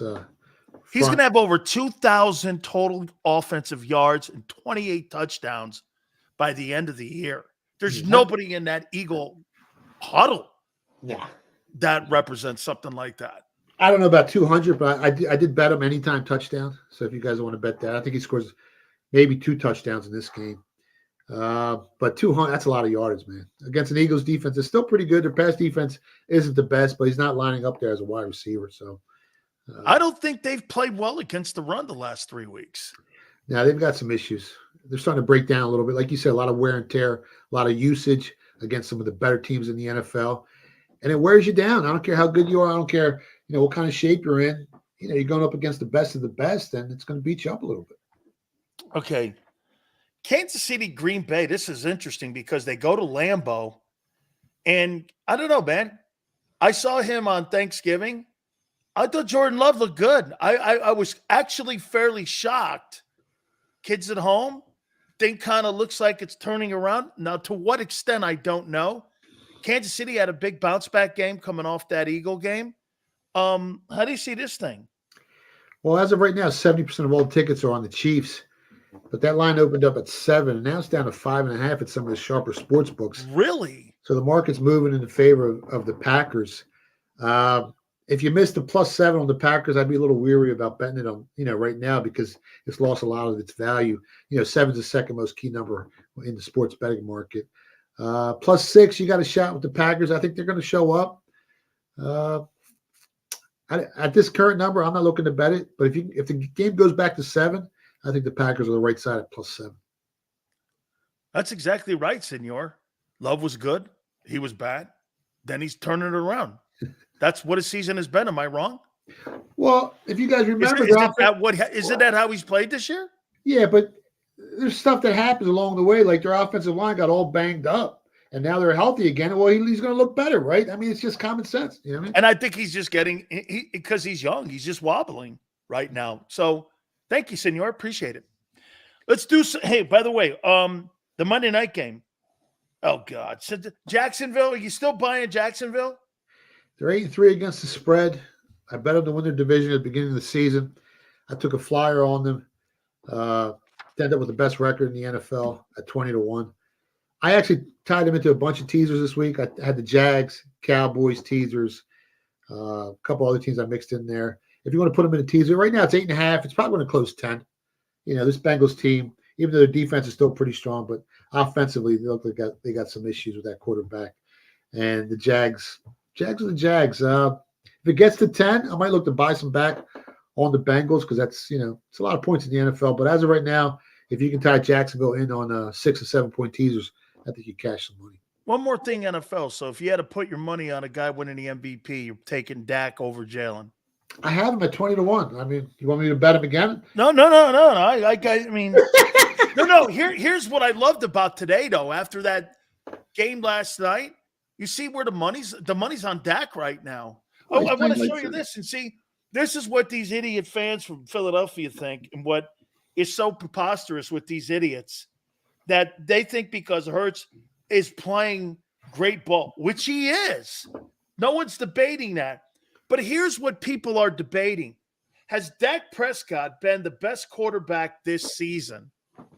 That's on a debate show that they're debating right now. Yeah. They're not talking about has Jalen Hurts been the best quarterback all year, which is true. Look at the people he's beaten. Yeah. But this is what they're talking about.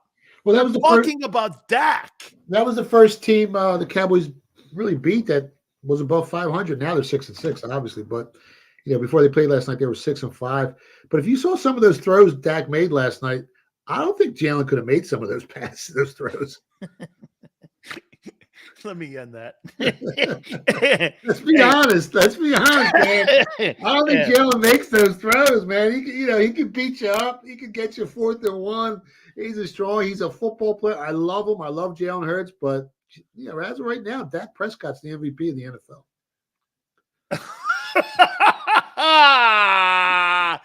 All right. I don't know if the game is kicked off yet, but Oregon, Washington, Pac-12. What do you got tonight? The spread's up to 10. You got a 12-0 team getting 10 points. Oregon's underdog by 10? Now, Oregon's a 10-point favorite. Wait a minute. Oregon got beat. I know. But they've been playing some great football. There's something going on with Michael Penix. He's not 100%. Over the last 8 games, they haven't beaten anyone by more than 10 points. They've won 8 straight Washington, but they haven't beaten anyone by. Wow. Yeah, so they're the bookmakers are begging for Washington money here. Oregon's probably going to win this game. I don't know if they cover the spread. People talk about how great their defense is, but they've played some of the worst offenses in college football this year. That's why their defensive metrics look so good.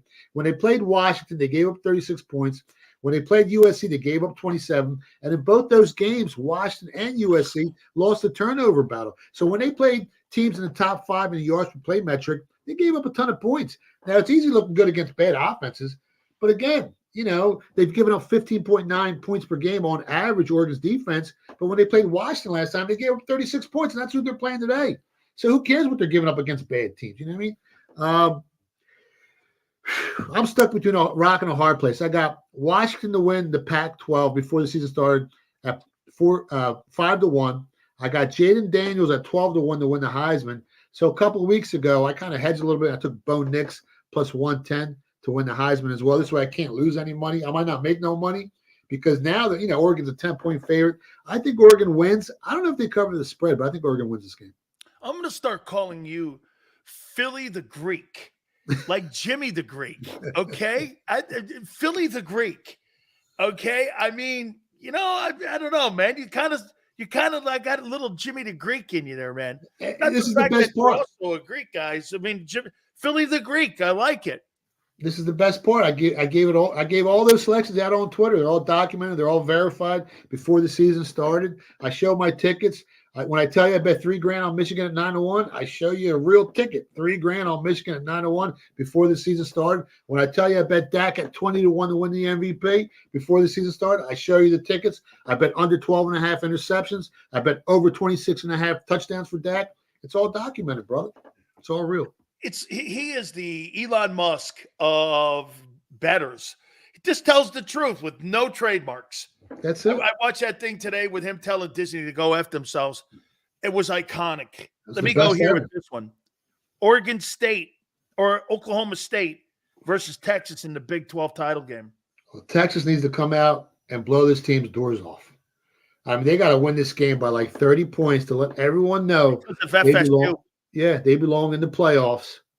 And if Alabama shocks the world and beats Georgia, because that line's starting to drop, it went up to 6.5, and now it's back to 4.5. There's some sharp money on Alabama.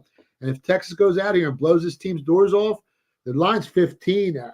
I'm not looking to take Oklahoma State. I bet Texas in the first half. I bet them full game. I think they come out here and they destroy this team. And they're going to have to if they want to get in. If they want to flex those Texas muscles, they're going to have to beat them. Don't you agree for the SEC title if Bama wins? SEC gets 2 teams in. I think so. Yeah, absolutely. Absolutely. The problem is if Florida State wins, that line went from 4 to a pick 'em now. Florida State's back to -1 against Louisville. It's a pick 'em game against Louisville. Wow. Yeah. So how do you keep them out if Florida State goes there and beats his team by double digits with their quarterback who hasn't thrown an interception? He's been serviceable with that defense. As a nucleus, that team's one of the better teams in college football. And you can't justify not putting FSU in, and then justifying when Cardell Jones went in for Ohio State a couple of years ago when they lost their quarterback. You're assuming that they're not the same team. That means you got to play it out. So I don't think you could just have the committee make a decision like that. And you're going to put a team from the Pac who, is one of the weaker, Oregon's a good team, Washington's a good team, but they're both, if Oregon wins this game, they're both going to have one loss. How do you not put Florida State in? You have to put them in if they win this game. Yeah, I think personally, the next one here, Michigan, Iowa. Michigan rolls them. The line was 23. I took Iowa plus 23. I think Michigan takes their foot off the pedal a little bit. I think they just want to go in and get out with a victory, no one getting hurt. Total is only 35 points, so they're not expecting a bunch of points there. I think this is Iowa's Super Bowl. They're going to give it everything they have. One of the worst offenses in the country, but their defense is really, really good. I think 23 points is a little too much, especially if Michigan's up 20 going into the fourth quarter. They're going to take that foot off the pedal and just cruise home. And I think Iowa gets the job done plus 23. How about I say this to you? I think Alabama beats Georgia. And the Final Four, Bama, Georgia, Michigan, and FSU. That'll be a great playoff. I like it. I like it. You think Alabama's got a shot? You think Oregon has enough to get in because the Pac-12 was pretty good this year? Because FSU would be look, Bama and FSU would be considered there. But I think because what did the Alabama-Georgia win nullify the Texas loss? I mean, how do you not put Texas in if Alabama beats Georgia? It gets so wild, man. When you start breaking it down, well, what if this and what if that? I know. They got a tough job on their hands. And listen, Georgia, they've looked vulnerable at times, but anytime they played a ranked opponent this year, they've destroyed them. I think their average margin of victory was like 27 points. Anytime Alabama played a ranked team, their average margin of victory was 14 points, other than that loss to Texas. I don't know. The SEC is the SEC. Michigan's Michigan. And then the other teams, I guess you're just going to have to flip a coin, right? Who are they going to put in? Tell the folks how they get in touch with you, my friend. Yeah, follow me on Twitter at Philly Godfather. You can stop by my website, thephillygodfather.com. And we have our show every Thursday from 6 to 8 p.m. It's on SiriusXM, Sports Grid TV, JAKIB Sports on YouTube, and we live stream it at Philly Godfather. And go Birds!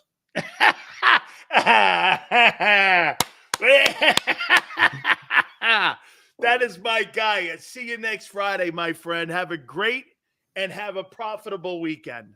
Good luck, guys. You got it. That is our friend, the legend, Philly Godfather. What'd you think there, Tone? All right. Tone's got 28-27 in a last second, minute 34. No, 2:34 left in the game. Jalen Hurts comes into the game, throws his cape off. Raining, looks around at the crowd, sees the 49er defense, drives the team like he's George Washington going across the Potomac, like he's George Patton, or he's like MacArthur returning to the Philippines. This guy's driving down the field, looks around, takes the ball in. Eagles win 28-27. Sills, on the other hand, 25-22. San Francisco 49ers take care of business. You can't win. You can't win, Rock. Xander, Big Joe, Tone. Your fighting eagle is Tone. And he's fighting for you on Sunday. 2 to 6 on Monday. We will see you then, and we shall see you on the flip side.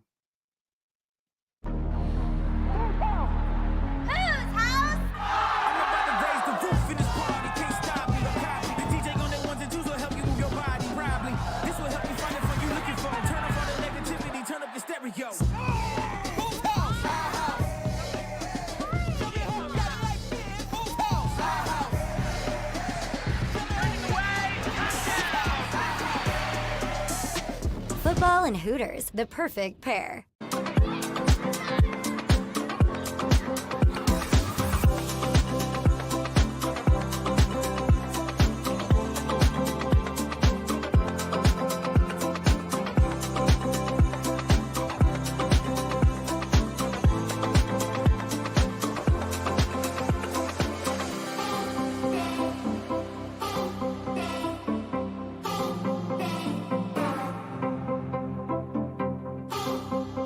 If you own a company and you're not producing a podcast, you're missing out. The public consumes messaging when they're ready. Join the professional podcast network of companies and let JAKIB Media Partners put you in the podcast arena. Come to our professional studio, or we'll come to your place of business and professionally produce your company podcast. Call JAKIB Media right now at 267-261-3428. 267-261-3428.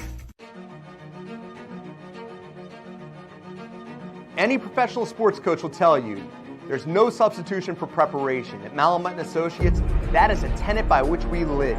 We prepare from day one for victory. Anything less is not acceptable. Underdog Fantasy has a way for you to play alongside your favorite football team all season long with their fantasy pick'em game. You pick between 2 to 5 players, select whether they'll go higher or lower on one of their stats, then do what you usually do on a Sunday. Watch the games. You can win up to 20 times your money in a single game by going 5 for 5. It's a fantasy game, and the Sports Betting Show wants you to get involved. Go to UnderdogFantasy.com. When you sign up, use the promo code WIN, and Underdog will double your first deposit up to $100. That's UnderdogFantasy.com. Use the promo code WIN.